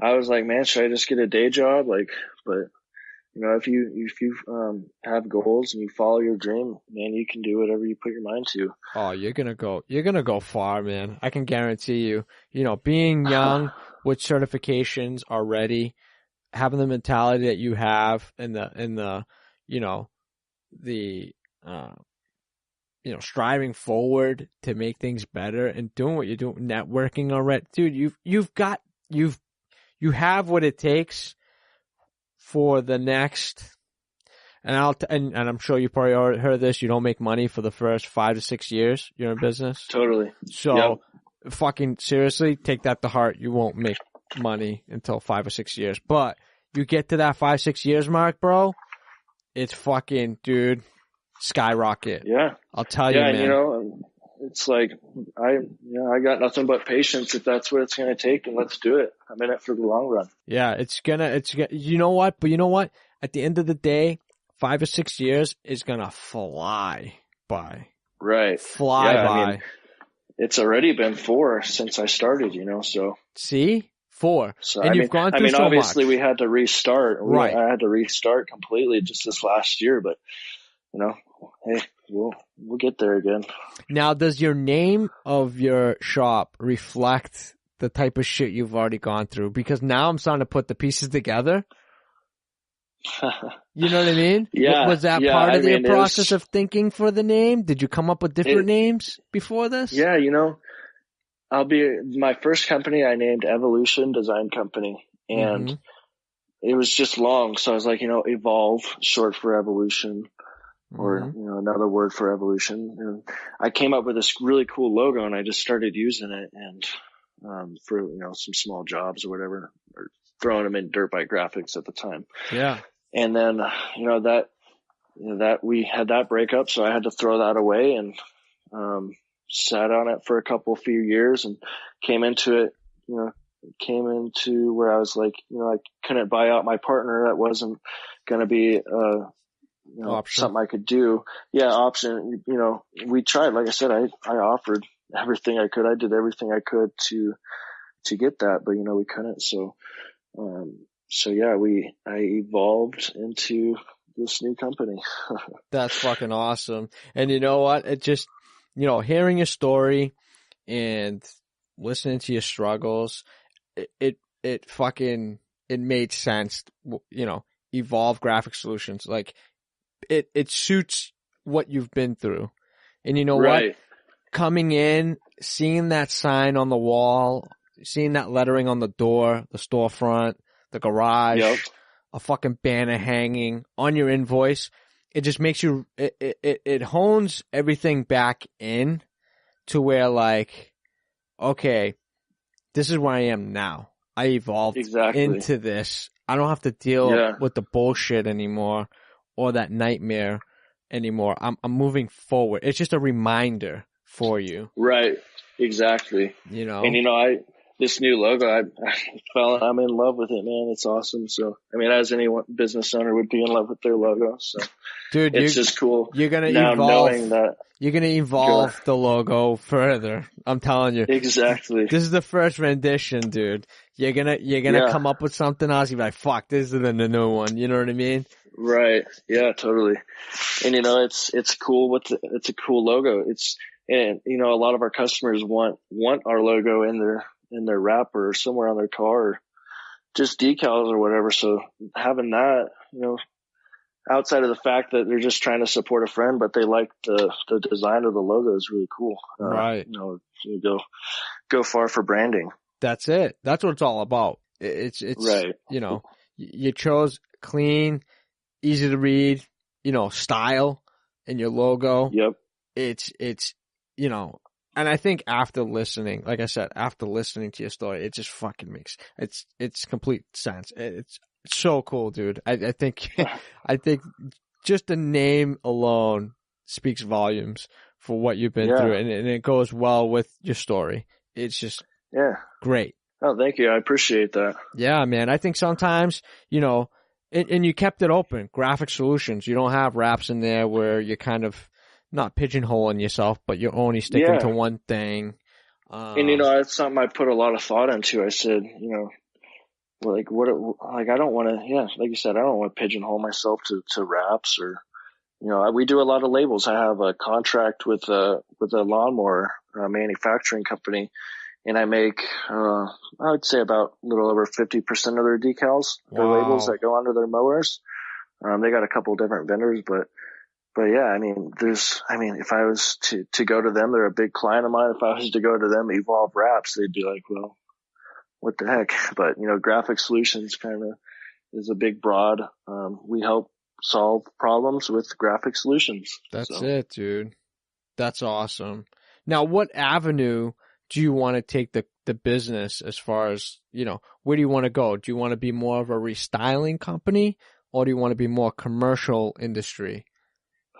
I think here in Colorado, it has to be more commercial, at least for right now. And while we build, that color change, market. Mm-hmm. But, I would love to have, be excellent at both color change, but also, help solve problems through graphic solutions for commercial, so, either one of them is awesome to get into. I want to obviously I want to do a lot of exotic cars too. So Right. Yeah, we all do. right, Fuck. yeah, I know. The eye candy, man. You can't get away from that. The ooh ah, and Yeah. So I've been trying to, every time I get like a good, supercar or whatever, we'll take it out and do a real good, photo shoot and, slap it as the main image on my website, and helps, convey a message that we really like, to do quality work on nice cars, and that's what we're great at. So that's awesome. I get that feeling with commercial stuff like that. Like, ooh, ah, like eye candy for me is like commercial. Like I see money sure. when I see commercial. Yeah. Ooh. Yeah. Can't blame me there. So that's obviously a big reason why we do commercial. So, Yeah. And, we take the same skills and knowledge from color change into commercial, and we're really like, we'll take off door handles for commercial wraps, man. It's like, no matter what wrap we're doing, it's going to be done the right way. Yeah, I like that. I always, anything that can come off in like 10 minutes. Yeah, 10 minutes. That's it. Whatever comes off, comes off. Yeah. If not, it stays, Yeah. I got a little more patience. I'll definitely go into doing all of the removal. Like I said, Daniel is a big mentor of mine. He might not know it, but he obviously does a removal of everything you can take off. So yeah. I think that's the best way to go. Yeah, as far as like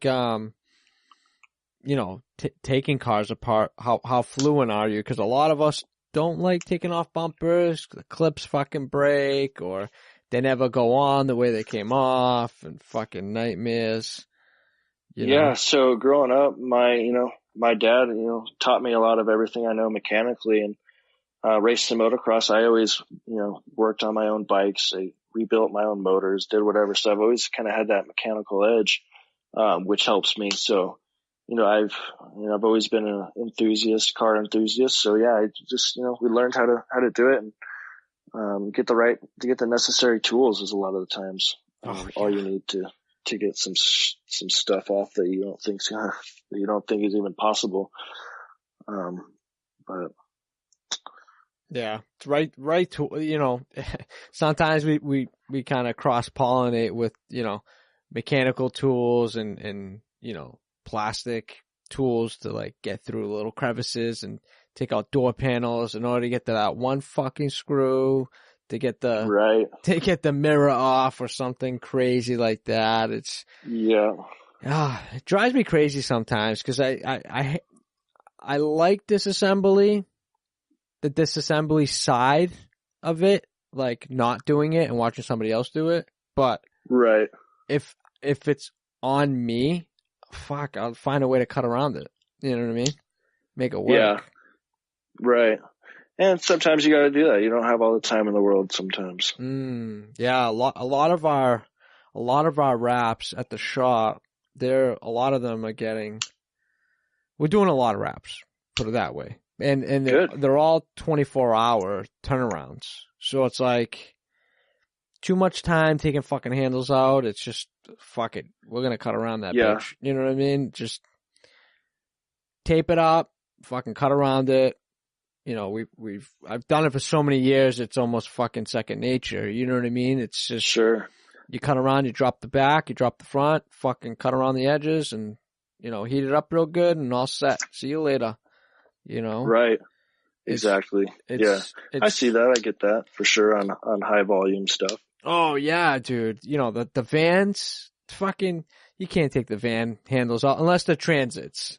Transits come out one screw, fucking 30 seconds, Right. I don't know if it's a T. Those the best. Yeah, I think it's like a T6 or a T4 or something like that. Just pop the washer out, pull that thing out, pull the knob out, handle comes out, boom. You clean around the rubber gasket bullshits and done. Yep. I love that. Actually, one of our installers takes a lot of that, that bumper fucking thing on the sides. It's like on the doors. It's like a guard. Yeah.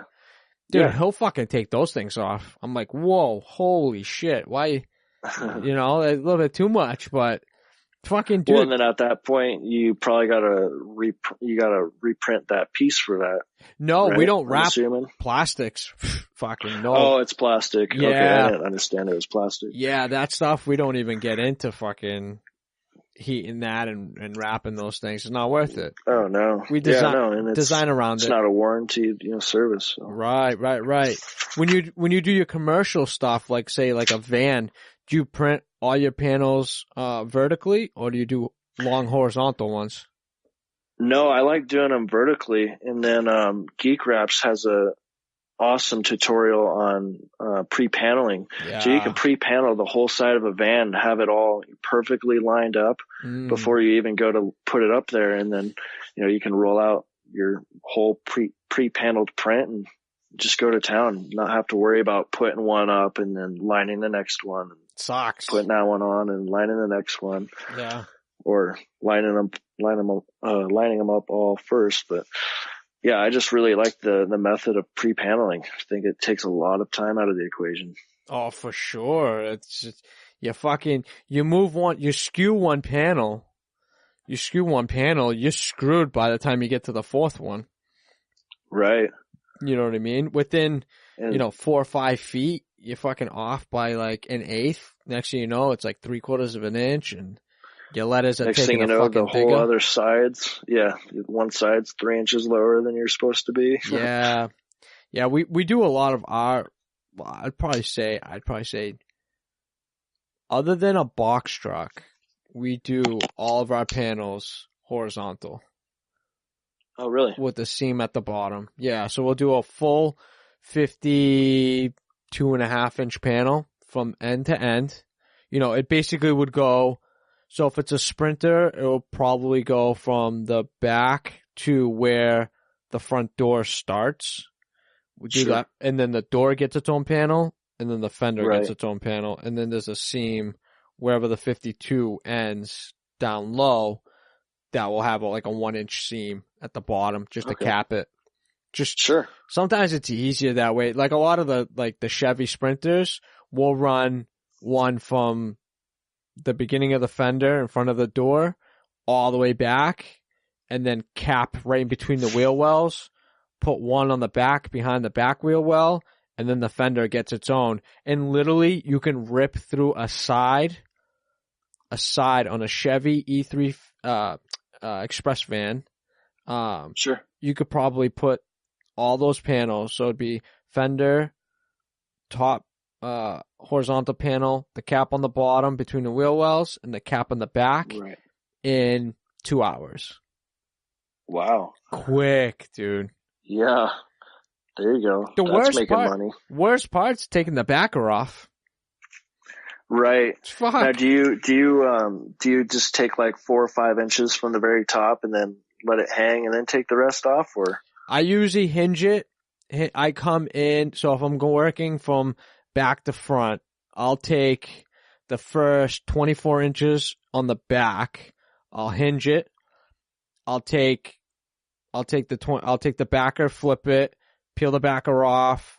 I'll tack it. Just a quick fucking tack it with your fucking palm. Just a couple hits so it sticks. Sure. And then before you even do that, you roll a little bit of the backer paper. You kind of fold it in itself going the other way. Yeah. So that way you can keep it taut and straight, but you're not.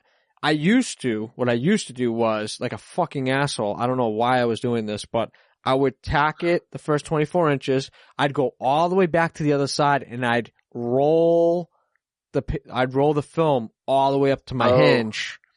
Sure. And one hand would take the backer off, and then the other hand would like tack it. I'd fucking go another 24 inches, tack it, another 24, like an asshole. And then your vinyl's all, falling out. It's fucking weird. It's fucking weird. And then I saw somebody like fold the backing paper back and basically keep your hinge where you put it on the back, like just tacked it real quick, and then just, move the backer paper behind it.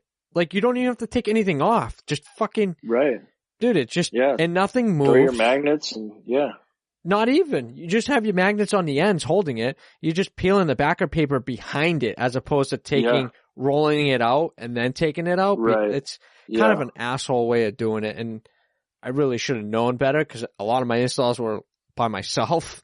So I was like, I was just so used to doing it. And I'd always make marks on the bottom with the Stabilo. So it's like a wax pencil, grease pencil. And I'd always try to hit my marks as I went every few feet to make sure I didn't like bring it down, bring it up, and you know. And then when I got to the end, like an asshole, after doing all that work, I'd still have to fucking peel it out and kind of just like get it nice and taut and tack it anyway. So I was doing fucking 10 different steps when I could have just been doing one. Yeah. And hey, but you learned from it. That's it, dude. I had to do 100 of them to figure out, okay, fuck it. This is taking me way too long. This got to be an easier process. And, that one little trick would save me 5 minutes. You know what I mean? Not a lot, but 5 minutes on one side, 5 minutes on the other side, on each panel. It all adds up, man. Yeah, dude. 5 minutes, 5 times, you almost a half an hour. Yeah. You know what I mean? Yeah, for sure. And then that just opens up time to get on to the next thing. Or fucking go home. Yeah, that too. You know what I mean? Fucking get one job, dude. I'm good. Me by myself, bro, I wouldn't overextend myself. If there was like something stupid like, okay, I gotta do a wrap on a van, gotta get this done for tomorrow pickup, but I got a roof wrap coming in. Okay, that's good. I'm not double booking myself. I'm not working like an asshole. You know what I mean? Right. Unless I had a fleet. Okay, I get one done. Okay, maybe I'll just do the back doors and then leave the rest for tomorrow. But like going home, wasn't always my first thing until like later on in my career. My last like 4 years, give or take, of being a business owner, that's when it started becoming 3 years maybe, when it started becoming, okay, no more Saturdays, no more working after 5, doors shut, like, work can wait for tomorrow, nobody's fucking dying because they're not getting their fucking wrap done today, like, you have to run your business like a business and not like a side hustle, because that side hustle shit is like, once you start picking up your phone after 5, people take advantage of that shit, and they're calling you at fucking 9 o'clock at night. Hey, can I bring my car back tomorrow? Motherfucker, call me tomorrow, bro. Fuck you calling me at 9 o'clock at night for, man? Oh, dude, I've had people call me at like 10, 11, man. No, that's not okay. That's not fucking okay, dude. Do you call fucking CVS at fucking 10 o'clock because you didn't pick up your medicine? No, motherfucker, they're closed, bro. Leave a message. Yeah, exactly. I tell everybody, if you're not bleeding and you're not dying, don't fucking call me. Call me tomorrow. Right, exactly. That's it. Yeah. Some people just get, so worked up and thinking about it, and some people don't even realize, but it's like, damn, bro. Yeah, what are you doing? Fucking watching videos and realizing, oh, you want to get a wrap? You want to get a quote at fucking 10 o'clock at night? Fuck off. You know what I mean? Right. And, like a lot of my customers know me to be that one that will work late at night. So sometimes I'll get, taking advantage there, but. Oh, they'll pop in. You gotta do what you gotta do. I loved it. The boys would come over, we'll crack a couple fucking beers, fucking rap, shoot the shit. I'm okay with that. Yeah. But. Yeah, for sure. But you know what? That's your boys. One thing. You know what I mean? But when you got clients calling you fucking, fucking 7 o'clock on a fucking Friday, you're trying to have dinner with your girl, fucking watching a movie. Yeah. What the fuck? Yeah, it's the worst. Yeah, dude. You know what I mean? Right. I'd rather get called on a Sunday than 9, 10 o'clock at night. Fuck, man. You know what? And a lot of us do it to ourselves. And I know that because I'm not a hypocrite. I used to do it. I used to do that because I used to hustle. hustle, dude. Right. I'd be calling clients, making sure they're dropping off the next morning at 8:00 at night. Hey, Right. dude, don't fuck me tomorrow. I need to make money. Yeah. I want to make Bills sure. still got to get paid. Yeah. Are you dropping off that truck tomorrow? Okay. All right. Cool. Have a great night. We'll see you in the morning. You know what I mean? Exactly. Yeah. I did it to myself sometimes, but I still have those clients till now. Even though I don't have my shop anymore, I'm working with somebody else. They're fucking loyal because you know why? I was fucking there. I was there. I was involved. Yeah, I was involved. Involved in their business. That. Yeah, they remember that shit. You know. Yeah, totally. You only do that with a couple people. The people that you know will, if you're in a jam, you can count on them picking up the phone. If it's a fucking plumbing company and you got a fucking flood going on in your basement, and you've wrapped a bunch of their cars. Might be a little more appropriate to do something like that. Right. I'm not fucking calling them at 9:00 at night. Hey, dude, how's your wrap? You want to go for a bite to eat tomorrow? Like, right? It's fucking random. No, it ain't happening. Well, yeah, they try to beat around the bush like they're not trying to get an update. They're just, quote unquote, just checking in. Yeah. How's it coming? You think that'll be ready for tomorrow still?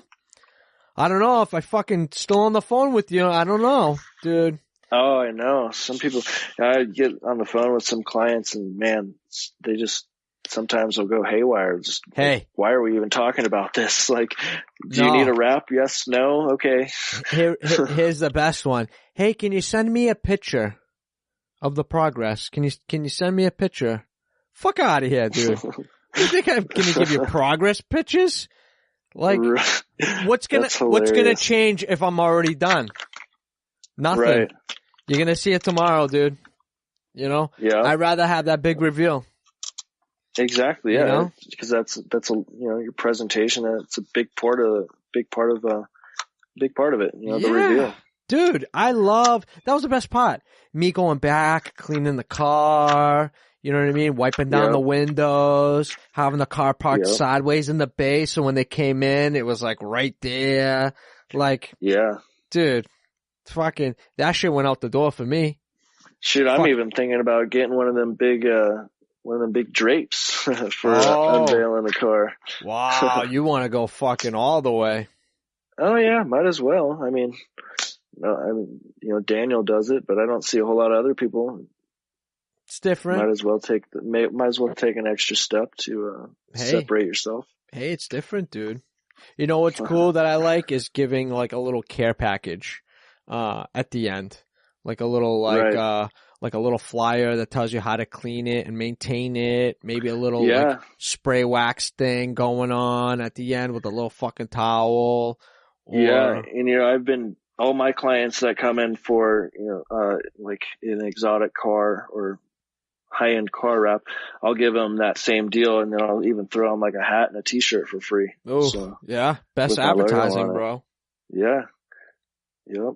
You gotta do that. They're gonna be the ones that are gonna, promote you and talk well about you, talk about their experience at your shop. Like, when they have a hat on. It's their vehicle, man. They look at that every day. They remember who did it. Right. It's a big part of people's lives. It's their vehicle.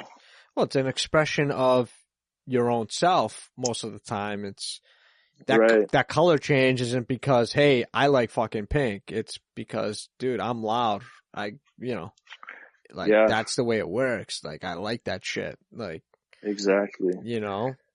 But commercial can get dicey when you start getting into funky colors and you got to massage the fucking client into using, a different color palette for what they're trying to market or trying to sell or whatnot. And I like that process, man. I like, getting them a little squeamish, like, hey man, I think we should go with the lime green. They go, what the fuck? A lime green? Yeah.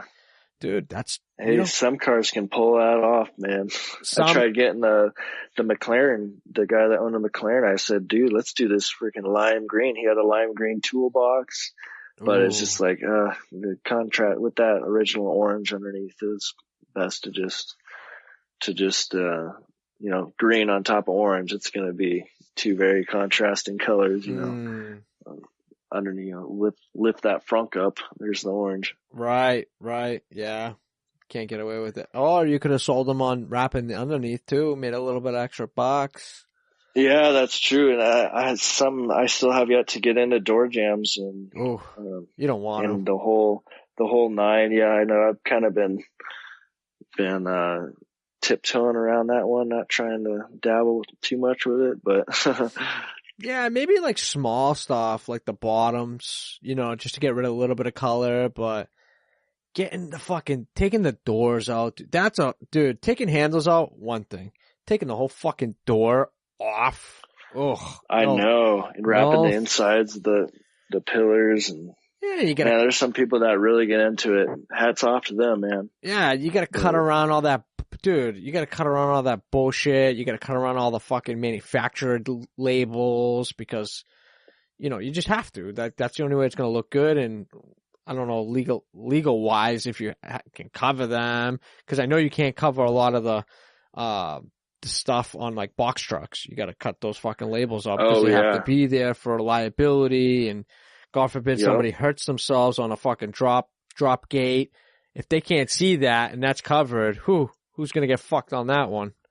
Yeah, it's gonna come right down the chain. You know what I mean? Yep. Everybody's gonna feel that, and you get like. That's one thing I always look at, did we cut out all the reflective, bullshit on the box truck? Did we cut out all the labels that need to be on there? The DOT bullshit, like, that all has to get cut around and visible. That's it.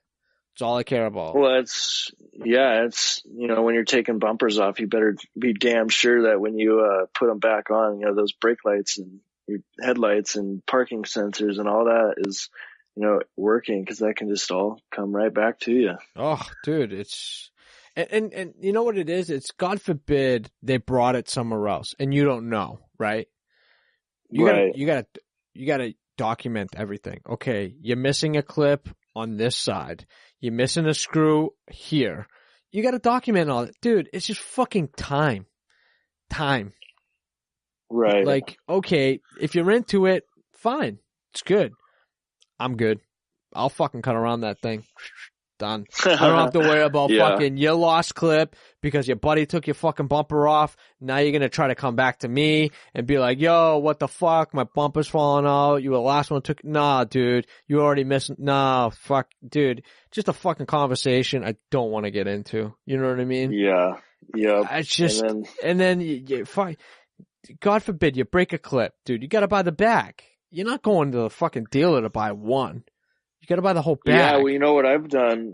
Justin Pate had a video a while ago, talking about the importance of having, an organizer with body clips from each different, manufactured car. Yep. And just to be ready for whatever curveball may come your way. Yeah, those little buttons, grabbing those little button ones. They're gonna break.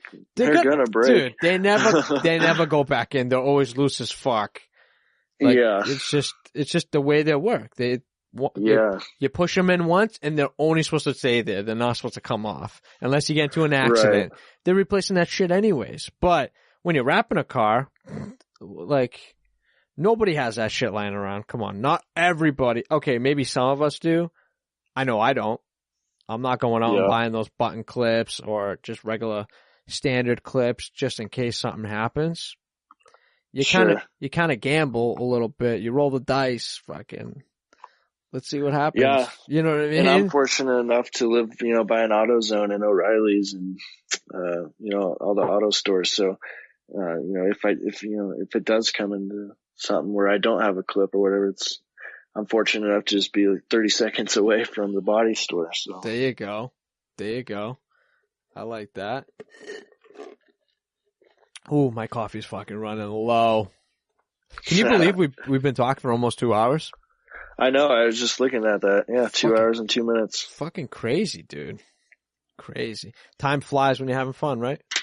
Yeah, exactly, man. That's what it's all about. You got any crazy like nightmare stories of like installs you've done? Or one particular that you're just like, man, fucking fuck that car. You know what I mean? Like, yeah, no, I don't know if I have anything like any crazy stories. I haven't had too many issues. I've been pretty successful with the wraps that I've done, but I'll tell you what, I'm trying. I just got 2 yards of the new 3M gloss silver chrome, and we're trying that out.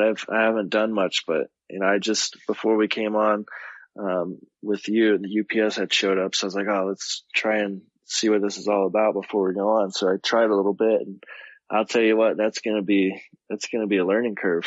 Yeah, I bet, dude. Chrome's for fucking.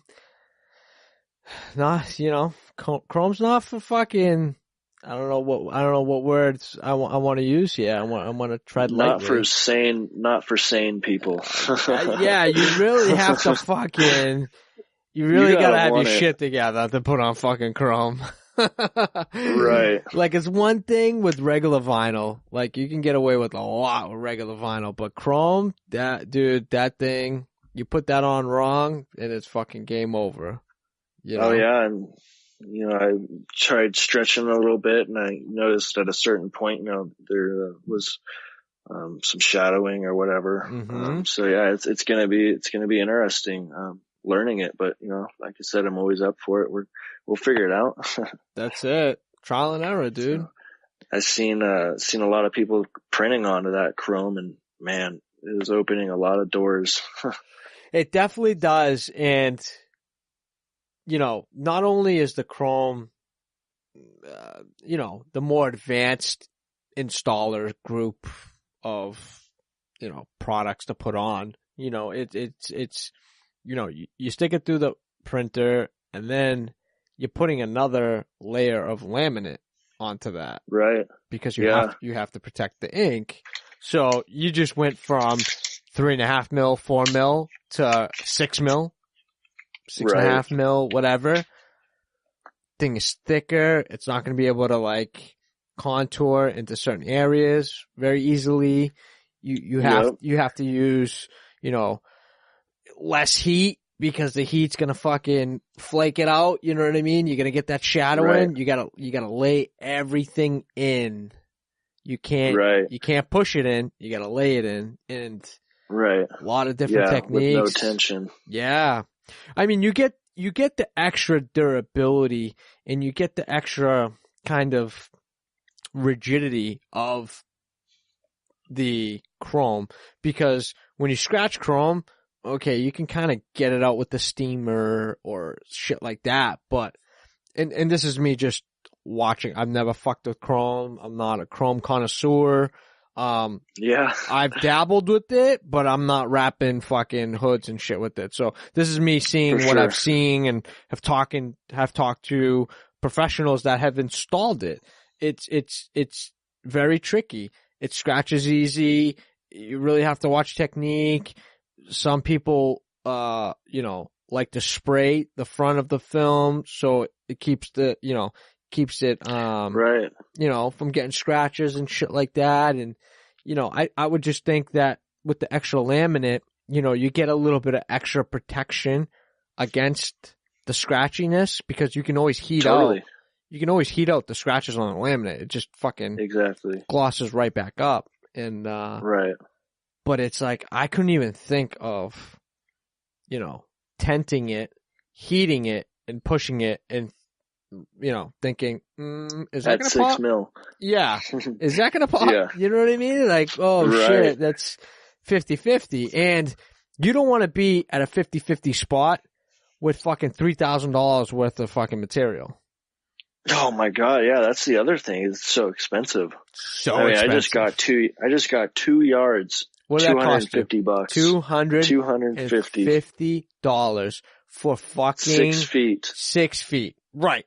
Yes. 6 feet by what'd you 60 get? inches. 60 inches. The new one. You got the new one. Yeah. 60 by 60, 200. What can you do with that? A fucking hood? One hood. Exactly. Yeah. Do the math.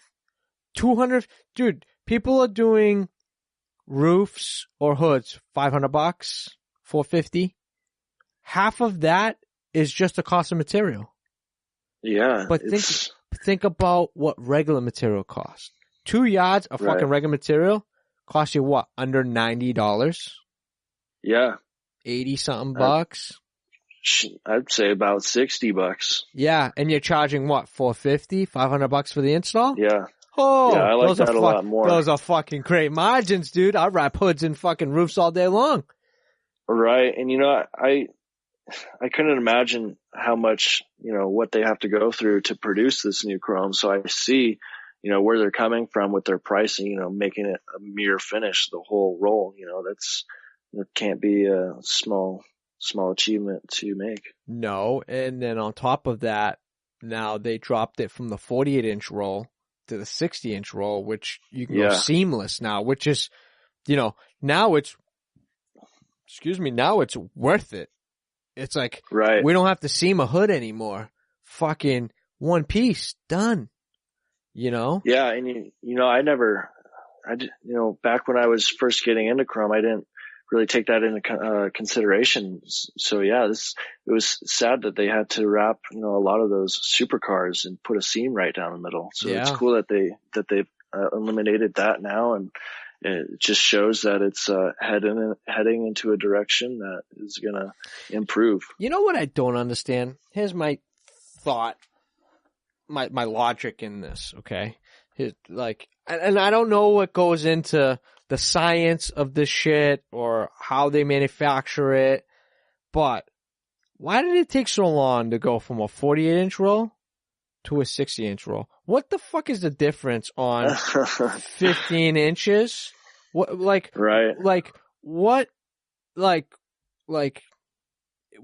it the machine creating I know, it? and it wasn't just 3M, it was Avery, they were both only 48 inches. You can't get 60 inches anywhere.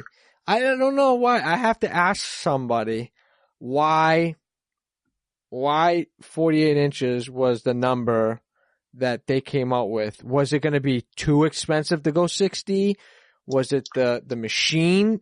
Like, it wasn't there. The technology wasn't there to get that extra inch. Right. You know what I mean? Like, I don't understand that. And, it's a great question. It's fucking weird, right? Think about it. They went, what? How long? Fucking chrome's been out for a while, a little bit. Since I can remember. I mean, I've only been in the industry for about 4 or 5 years, so yeah. Why did it take 5 years to fucking get a few more inches out of it so we could do it seamless? I don't know, dude. That to me sounds like a sales tactic. Yeah, maybe they weren't sure how I was going to sell it first. But. Could have been. Yeah, why invest in a full 60? Let's see how the 48 works for 5 years. Yeah. I don't know. Could have been. But I want to know. I mean, a company as large as 3M, you'd think that they would just do it. Within a year. 60 inch. I think everybody that was a game changer when it came out, for sure. I mean, the price point wasn't there in only like the higher end wrap shops. And I don't think it's ever going to come down on price. I don't think. I know, and I tell a lot of people, I get a lot of interest in chrome until I tell them the price of just materials. I say, that's why you see a lot of the famous and the rich and famous only rocking it, because it's made for them. Right. And here's the deal. And this is me just thinking outside the box right now. And because, I'm, the industry leading rap podcast, Yep. I'm going to say it right now. If there's anybody that's going to come out with the cheaper chrome, that's good material, it's going to be Frank Fellers. Really? I'll put money on it. And here I am timestamping this. Here we are, episode 83, timestamping it, 2019. That dude's going to go leaps and bounds, man. Have you tried out the cheetah wrap yet? I haven't. No, I've been mostly 3M and Avery. So dude, I haven't experienced much. You should try it, because I have heard nothing but great things about that product. And the price point, buy a whole fucking roll for under $400, $500. I did see that. I've seen them. I'm big on Instagram. As you know, the industry's on Instagram. So yeah, I've seen I like that. That's pretty cool. The industry is on Instagram. I just learned about Rap Police from your last podcast. Yeah, dude. Man, that's some unbelievable stuff. It's almost like, man, is the owner of this page just making shit up? Nah, man. There's some shit out there, man. That's real. It's real. Yeah. It's as real as it's gonna get. And that's the person that's putting it out there, man. Nobody knows who it is. That's a fucking well-told secret. It's a secret. Yep. But sometimes it's the worst, not so good kept secret, but yeah. I mean, it could make or break somebody. It could, nobody knows who it is, but as far as I know, it's someone pretty well known in the industry. Right. Yeah. Somebody who knows this shit. So it's not like it's not a newbie. It's not someone that just wanted to create something and thought it was cool. It's somebody who was actually fucking knows their shit. You know what I mean? Yeah, for sure. And, it's good to put that out there and let people know. Well, I mean, it's good and bad. It's always biased. I know, recently he posted something up like, do you think this page is good or bad? It's fucking mixed bag. I'm like, I'll fucking stay in the middle, dude. You know what I mean? I think it's good and I think it's bad. It's, do people deserve to get called out? Maybe some, maybe. Do people deserve? Some definitely. Yeah. I mean, do people deserve to be, have bad days? Yeah. We all have fucking bad days. You just fucking caught somebody on a bad day. But there's some fucking crazy shit on there, dude. Some crazy shit. Like, that's not a bad day. That is not an underestimate. That's somebody taking the fucking Bird Box challenge and fucking wrapping a car. You know what I mean? Yes. That's the greatest. The fuck? Yeah. That's the best way to put it. How the fuck did your client pay you for that? Get the fuck out of here. Where the fuck did that seam come from? Right in front of your eyes. What the fuck? Yeah. Like, come on, dude. They just think that it's gonna morph into one. Yeah. Look at it hard enough. That seam's gonna go away. It just blends. Look at it hard enough. It's not fucking the fucking famous words. Oh, it's a little bubble. Give it a couple days. Let the sun hit it. That'll go away. Don't worry about it. Yeah. No, look at that seam long enough. It fucking goes away. Man. Don't worry about it. Is that the new fucking term? Come on. Yeah, I know, right? Jesus Christ. What the fuck? Seams I don't like seams, especially because then you get dirt will, kind of build up into it on a color change and damn, that's noticeable. Yeah, but you know what? It's knowing your limitations when seaming and being able to pull off a seam perfectly. Oh yeah. Using the body lines. Don't get me wrong. Yeah, you definitely need to seam within wraps, but there's some it sucks. You can't seam with like a matte white. You can't seam matte white. That shit looks like shit. A seam on matte white, dude, you get that fucking dirty edge. Forget about it. It's fucking toast. Like you can't. Yeah. Some colors you see, when you knifeless tape it or you cut it, you kind of get that white edge. Sure. Dude, it ruins the fucking look, dude. It's just, some colors are better than others, but you know what? Would you rather have that over a fucking split or a fucking bubble? A patch? or something that looks like a pat. Yeah, exactly.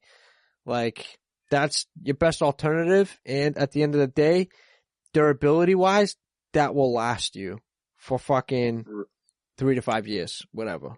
You know what I mean? Right. You can't cowboy the shit in there and fucking, you get that channel of fucking popping. Oh my God.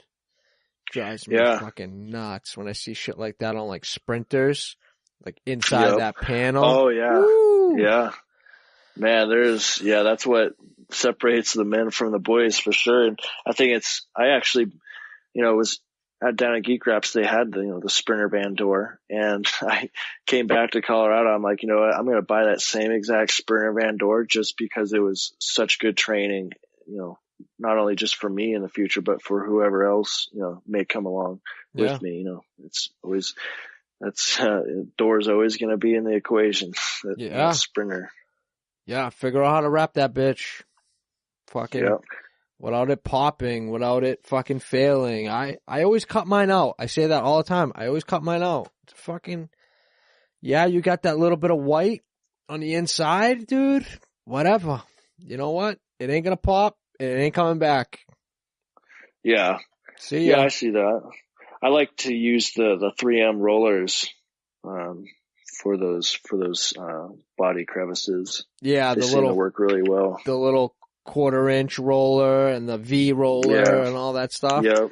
I took all that shit out of my box, man. I don't even use it anymore. Really? A Rolly Pro, and maybe like the 1/2-inch roller for like the inside of those the old Ford vans. That body line just underneath the window. Right. That's the only one I kept. The little one, I don't even bother. The V-Cat roller thing, I don't even bother anymore. It's just that little, I don't know which one, the S roller, I think it's called. Dude. Yeah, I like using the S roller to, break down those glue posts, especially in the 3M. Yeah, I'm fucking good. That's the only thing I carry. That's that and the Rolly Pro. Everything else, squeegee and a good glove. That's it. Right. Yep. That will get me by. Totally. That will get me by. Any cool tips that you've come up with or learned in the process of doing some wraps? I mean, God, obviously, I've learned a lot of crazy things that has just benefited me. I've been just taking in a lot, and I don't know if I'd say I've kind of learned any cool tips on my own, but taking them from other people.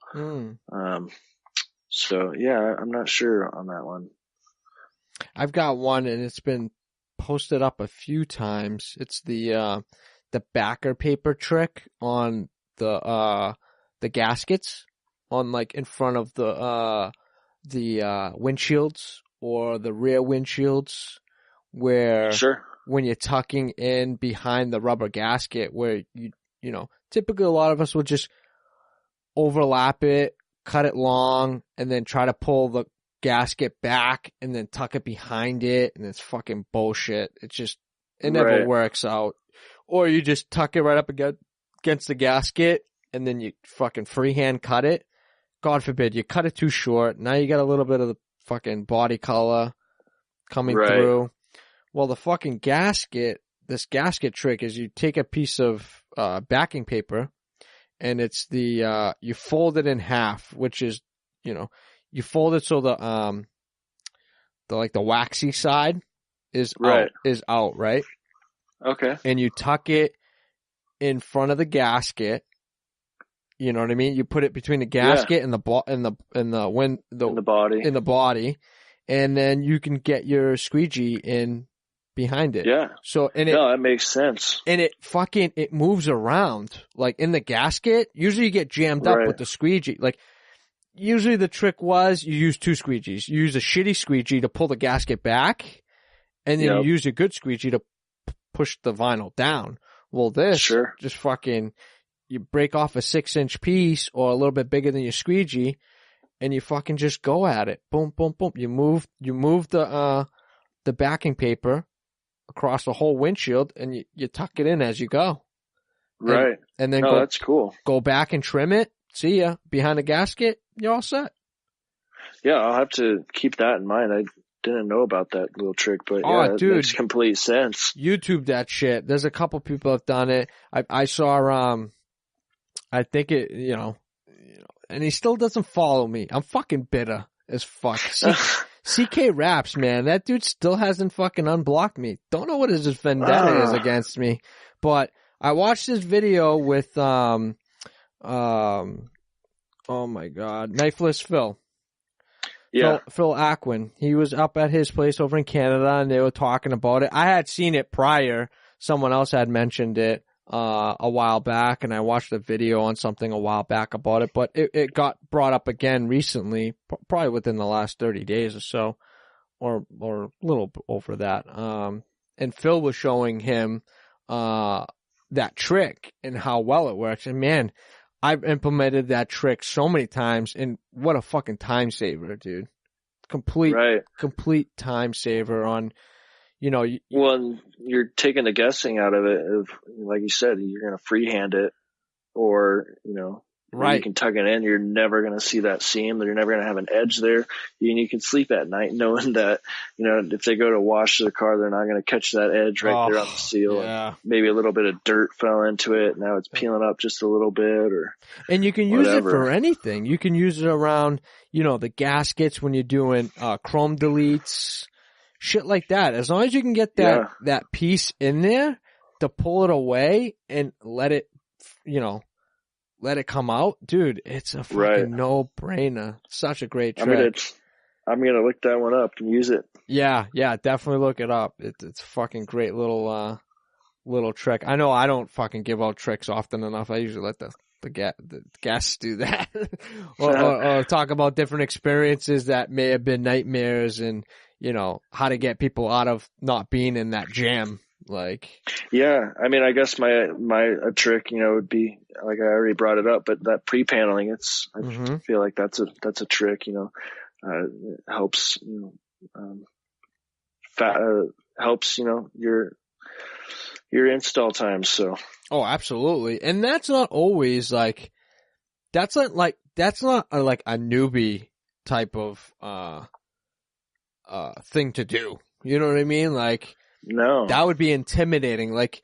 You really have to put all the panels together. If you even fuck up putting that panel on, pre-paneling it, well, your install's not going to be the best either. You know what I mean? Right. It's got to be exact. There's a certain process to doing it. And if you miss a step, you could screw yourself really bad. Right. Yeah, if you trim your panels too short or whatever, but. Yeah, or not get it perfect when you line, because you're literally sticking it to itself prior to even taking a whole panel apart or putting on the truck, Right, but you only expose about 2 inches of that adhesive in your seam where you're pre-paneling it together. So, I like it because you can have, two ends rolled up and then have your seam in the middle. So you're not taking up a whole bunch of table space. And, you just line it up, make sure your overlap's going to be facing the right way, and slap your piece of tape over top of it. And you just got to peel the backing paper from the print that's on top, and then squeegee, since you got your masking tape holding it all together, you just squeegee it together, and then your backing paper falls behind the other print. Yeah, and you got tape your backing paper all together. Yeah. So when you peel it, nothing worse than forgetting that part and then peeling it. And peeling each one individually. It sucks. Yeah. Yeah, for sure. But you follow the steps and it works for you. Yeah, a little bit of time, a little bit of prep, but you know what? At the end of the day, that prep you set up on the table will save you, 5-10 minutes of left and right, up and down. Oh, fucking second guessing. Yeah, dude. There's nothing worse than, a lot of people with something like that, I've seen some people start in the middle. They'll put the second panel in or the third panel in first. Oh, whoa. Yeah, dude, that's not right. Then all your overlaps are going to be going different directions. Hey, dude, you know what? But you know what? They look at it like, okay, I'm at the center of this fucking substrate. I can go left, and I can go right. I got 2 more panels going left and right each way. So it's 4 more panels. If I get this middle one on straight, then the rest should lie even. I should be good. I've seen that shit. I've seen some weird stuff. Okay, your overlaps go the right way on one side, but then they go the wrong way on the other side. Least just that first panel after the first panel on the right after the center. Yeah. That one would definitely be forward facing. I get the whole like, okay, yes, the car's going forward and the seams should be going back. I get it, dude. It's just, I don't know how much I fucking really dig into that. You know what I mean? Does it really does it really put a wear and tear on it? Does it really? It's just aerodynamics, you know, look at an airplane. Yeah, but you know, they got their airfoils, you know, it's kind of the same deal. I feel like. How fast are they going? They're going pretty fast. Right. How fast does a car usually go? Fucking 100 miles an hour? Maybe? Yeah. You're not going 100 miles an hour for fucking 10 hours straight. And then you add in the rain. Yeah. Fucking wind. Exactly. All that shit. Rain, wind, I don't know, dude. sandstorms. I've seen seams, and this is me. This is just me, my experience from what I've seen.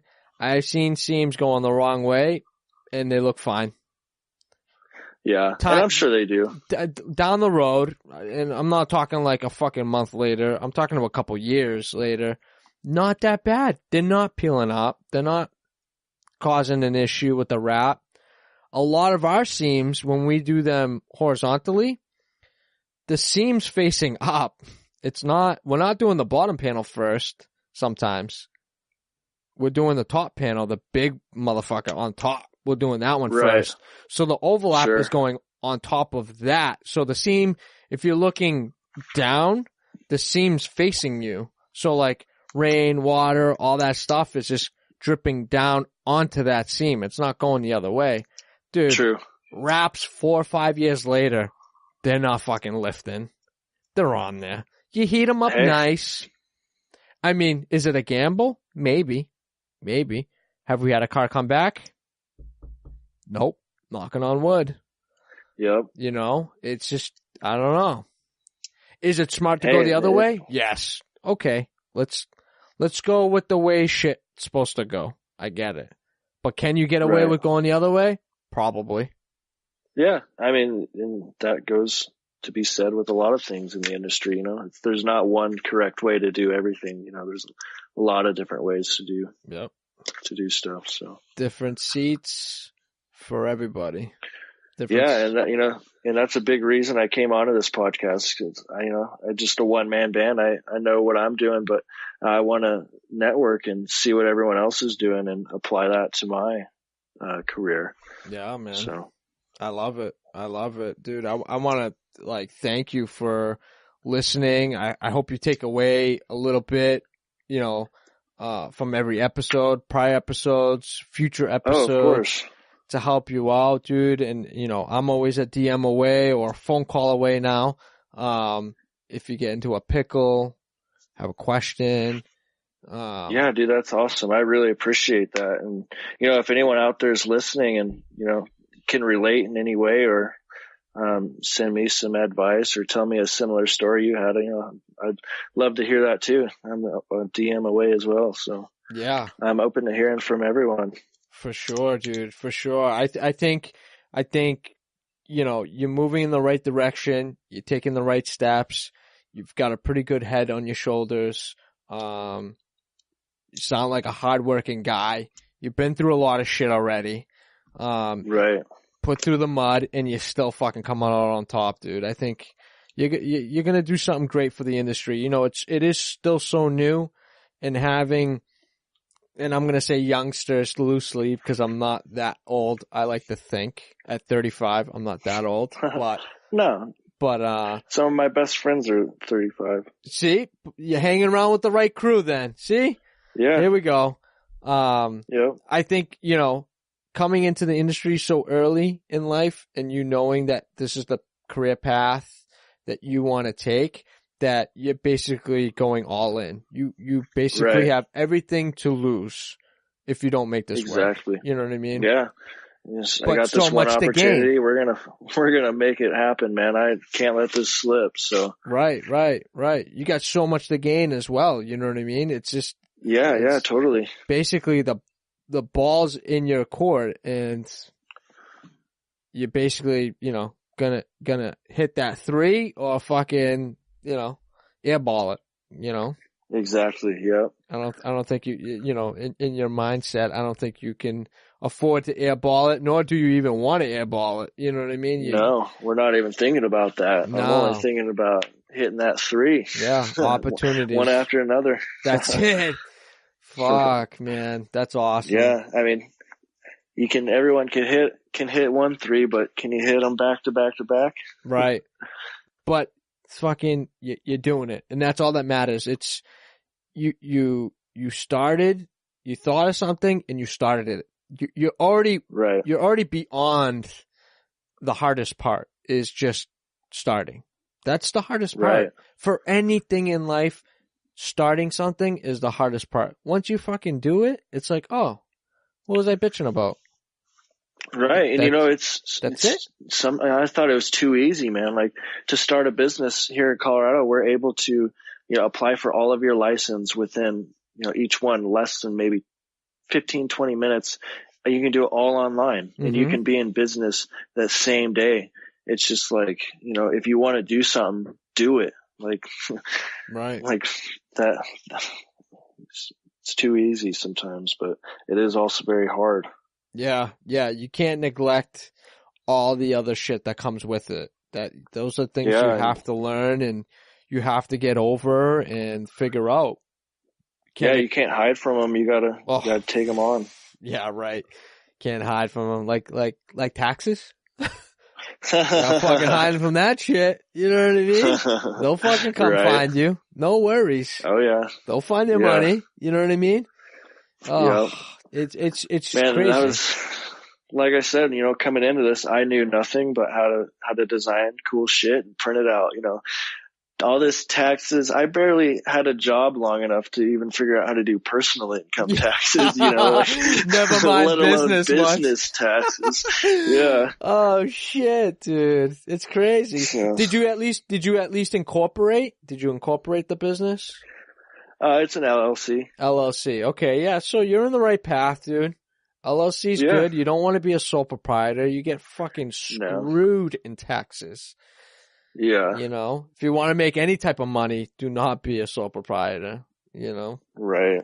That's just, you're giving more away than you're making or able to keep, put it that way. I know. So you want to write off if we could eradicate the words taxes and insurance, I would be a much happier person every day. You're not the only one, man. You're not the only one. Uncle Sam needs a little bit too, you know what I mean? Oh yeah. And I was just talking about insurances, how I think it's just a pool of shit. Like when we were talking about, if in California, how hard it is if you get into if you have like a fire in your house. Well, they cancel your insurance after the policy's done or whatever. They cancel your insurance after, because once you have a fire, they don't want to insure you anymore. It's like, oh, you're too much of a liability. But like, who the fuck are you to tell me I'm a liability, bro? The fire wasn't even my fault. It's not like I fucking held the match to the side of the house and said, "Burn, motherfucker." Like, and why would I want to do that? How many months of payments did you give to them for? Could be years. Could be years. But they only have to pay you off once to be like, yeah, we're gonna cancel it. Like, motherfucker, really? All these years I paid into it, and now I'm going to use it, and then you're going to cancel me? And then you have to go into a pool of insurances and pay through the nose for that for 4 or 5 years before you can actually go back and actually look for regular insurance. Like, that's bullshit. Like, why? It's a twisted game. Dude, I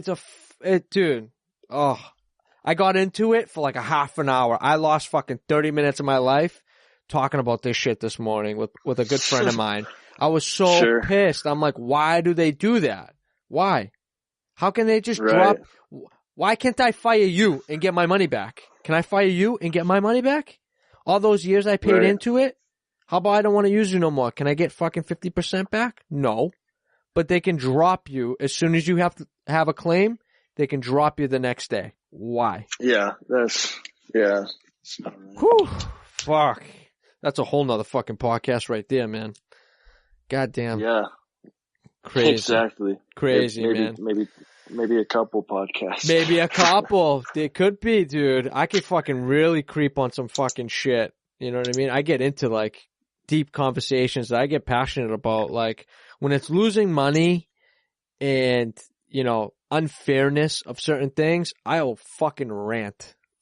Oh yeah. I don't feel good about that shit, dude. I want everybody to be fair. I want everybody to have an equal playing field. I want everybody to make money. It's just right. Like just don't fuck me. That's all I want. Just don't. Right. At the end, exactly. Don't fucking right in there. Stop. Like, no, thank you. I don't want none of that. Come on. Right. Let's keep good relationships. Please, yeah. Insurances, the fuck, they don't give a shit. You're just a number to them. You know what I mean? Oh yeah. They ever ask you what your name is when you call in? No, they ask you what your policy number is. What's your policy number, sir? You're a fucking number. The fuck out of here, you know? Right. You're not calling them and they're like, hey, Mr. Gregorio, how are you today? Nope. No, I don't get that. No. And then 9 times out of 10, you forget your account number and you're like, is there any other way I can? 100%. I don't fucking know those things. I gotta look at my phone. I gotta find a fucking invoice somewhere, a fucking past due payment somewhere laying around. It's like, it's a nightmare. Right. It's crazy. Yeah, totally. You know how it goes. Come on. I don't even know my bank account number by heart. Never mind my fucking I know. insurance. I gotta make a deposit at the bank. I'm just gonna go ahead and pull out my ID for you and let you look it up because I have no fucking clue. Right? It's the only bank account, honestly, and this is a true story. The only bank account that I knew, all my numbers, my routing number, my account number was my business account. That was the only, my personal one, you know, I don't even know what the last 4 was, but I could fucking tell you the 16-digit number or whatever on my, I could tell you my credit card, I could tell you my business credit card number over the phone, expiration, the 3-digit code, dude, everything, because I would use that shit every fucking day. Every day. Oh yeah. Run into the bank every day. Put money in, take money out. Put money in, take money out. Pay a bill, do this, do that. It's like crazy. Sometimes you're taking 2 steps or 2 steps forward, 1 step back. Yeah. Or 1 step forward, 2 steps back, I guess is the way it would be. Well, I hope it'd be the other way. You know what I mean? Yeah, yeah. You don't want to lose more than what than what you get. For sure. We never want to go that route. But yeah, I know. Insane. Well, Brandon, is there anything else that you want to talk about that we didn't bring up during our convo? No, I think, I just wanted to come on here and, get my name out there and, offer if I can help anyone, if I can help, anyone that's going through maybe a situation that I brought up or vice versa, I'm totally open to doing that. Just, hit me up. I'm on Instagram, got a Facebook, all that good stuff. So yeah, I just want to start networking and get in with the industry and make myself known. I've had some work at SEMA in the past and I just have never made it there. So I'm this year gonna make it a thing to go there, but I don't got a lot of friends in the industry, so I'm gonna probably be showing up by myself or with a couple friends. So if anyone has a helping hand or wants to meet me, and let's get together, For sure. You got to make it to RapsCon too, man. Industry. Yeah, I've heard you talking about a lot about that. Where's it at? Long Beach. It just came out. The new one's going to be August 15th, I believe. In Long Beach, California. Man, what a trip. Okay. I was there last year. It was great time. But you want to talk about, talking, meeting, having conversations, drinks, shooting the shit with industry people, man, that's the place you want to be. You will not leave there,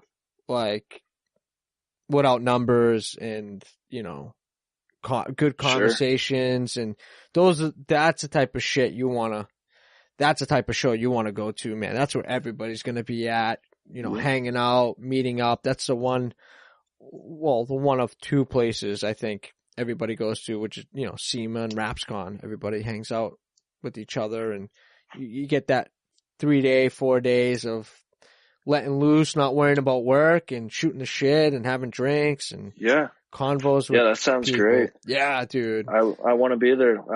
I'll do everything in my power to be there. Yeah. Let's do it. Yeah, this year's going to be great, man. Again, it's going to be real. Last year was amazing. And, you know, it might even be something you might want to get into the rap competitions, you know? Yeah. There as totally. well. I'd be so interested in that. See, it's amazing. That would be a good time for you, man. All right, cool. Yeah, I appreciate that, and I'll definitely give that a look. I want to make it out to more events, so that'll be one of the first ones I'll look into. Perfect, dude. All right, cool. So, you know, how can we find you, and where can we find you, bro? Yeah, so I'm on Instagram at Evolve Graphic Solutions, and then my personal page is at Brandon VanBeber. Which got a weird last name, so you guys will probably have to just find that in the description or something. But yeah, Facebook at Evolve Graphic Solutions, and yeah, would look forward to hearing from any and everyone. Awesome, dude. Awesome, bro. Well, thank you so much, man, for taking time out of your day to sit down and chat, shoot the shit, and just kind of, you know, shop talk for a little bit. Oh, of course. Yeah. It's good to get the mind off something else and, you know, keeps the motivation going. So I appreciate your time. Anytime, man. I wish you well for, the rest of 2019, bro. Hey, thank you. I appreciate it. And you do the same, and we'll keep you updated. Let you know how this train is going. What's up, folks? Hope everyone enjoyed this episode. Thank you to everyone that tuned in, and thank you to our sponsors. Thank you to IBOW Training, offering a variety of training options such as training at your shop, group training classes nationwide, and even private design print profile training through remote login. Learn more about IBOW at ibowtraining.com. Thank you also to We Print Wraps, the industry's #1 source for wholesale printed wraps, offering free nationwide shipping across the U.S. and Canada on all orders over $500. And don't forget, exclusive listeners of this podcast save 5% on your next order when you use promo code all wrapped up at checkout. See why industry pros love them and visit WePrintWraps.com. Till next time, folks, that's a wrap.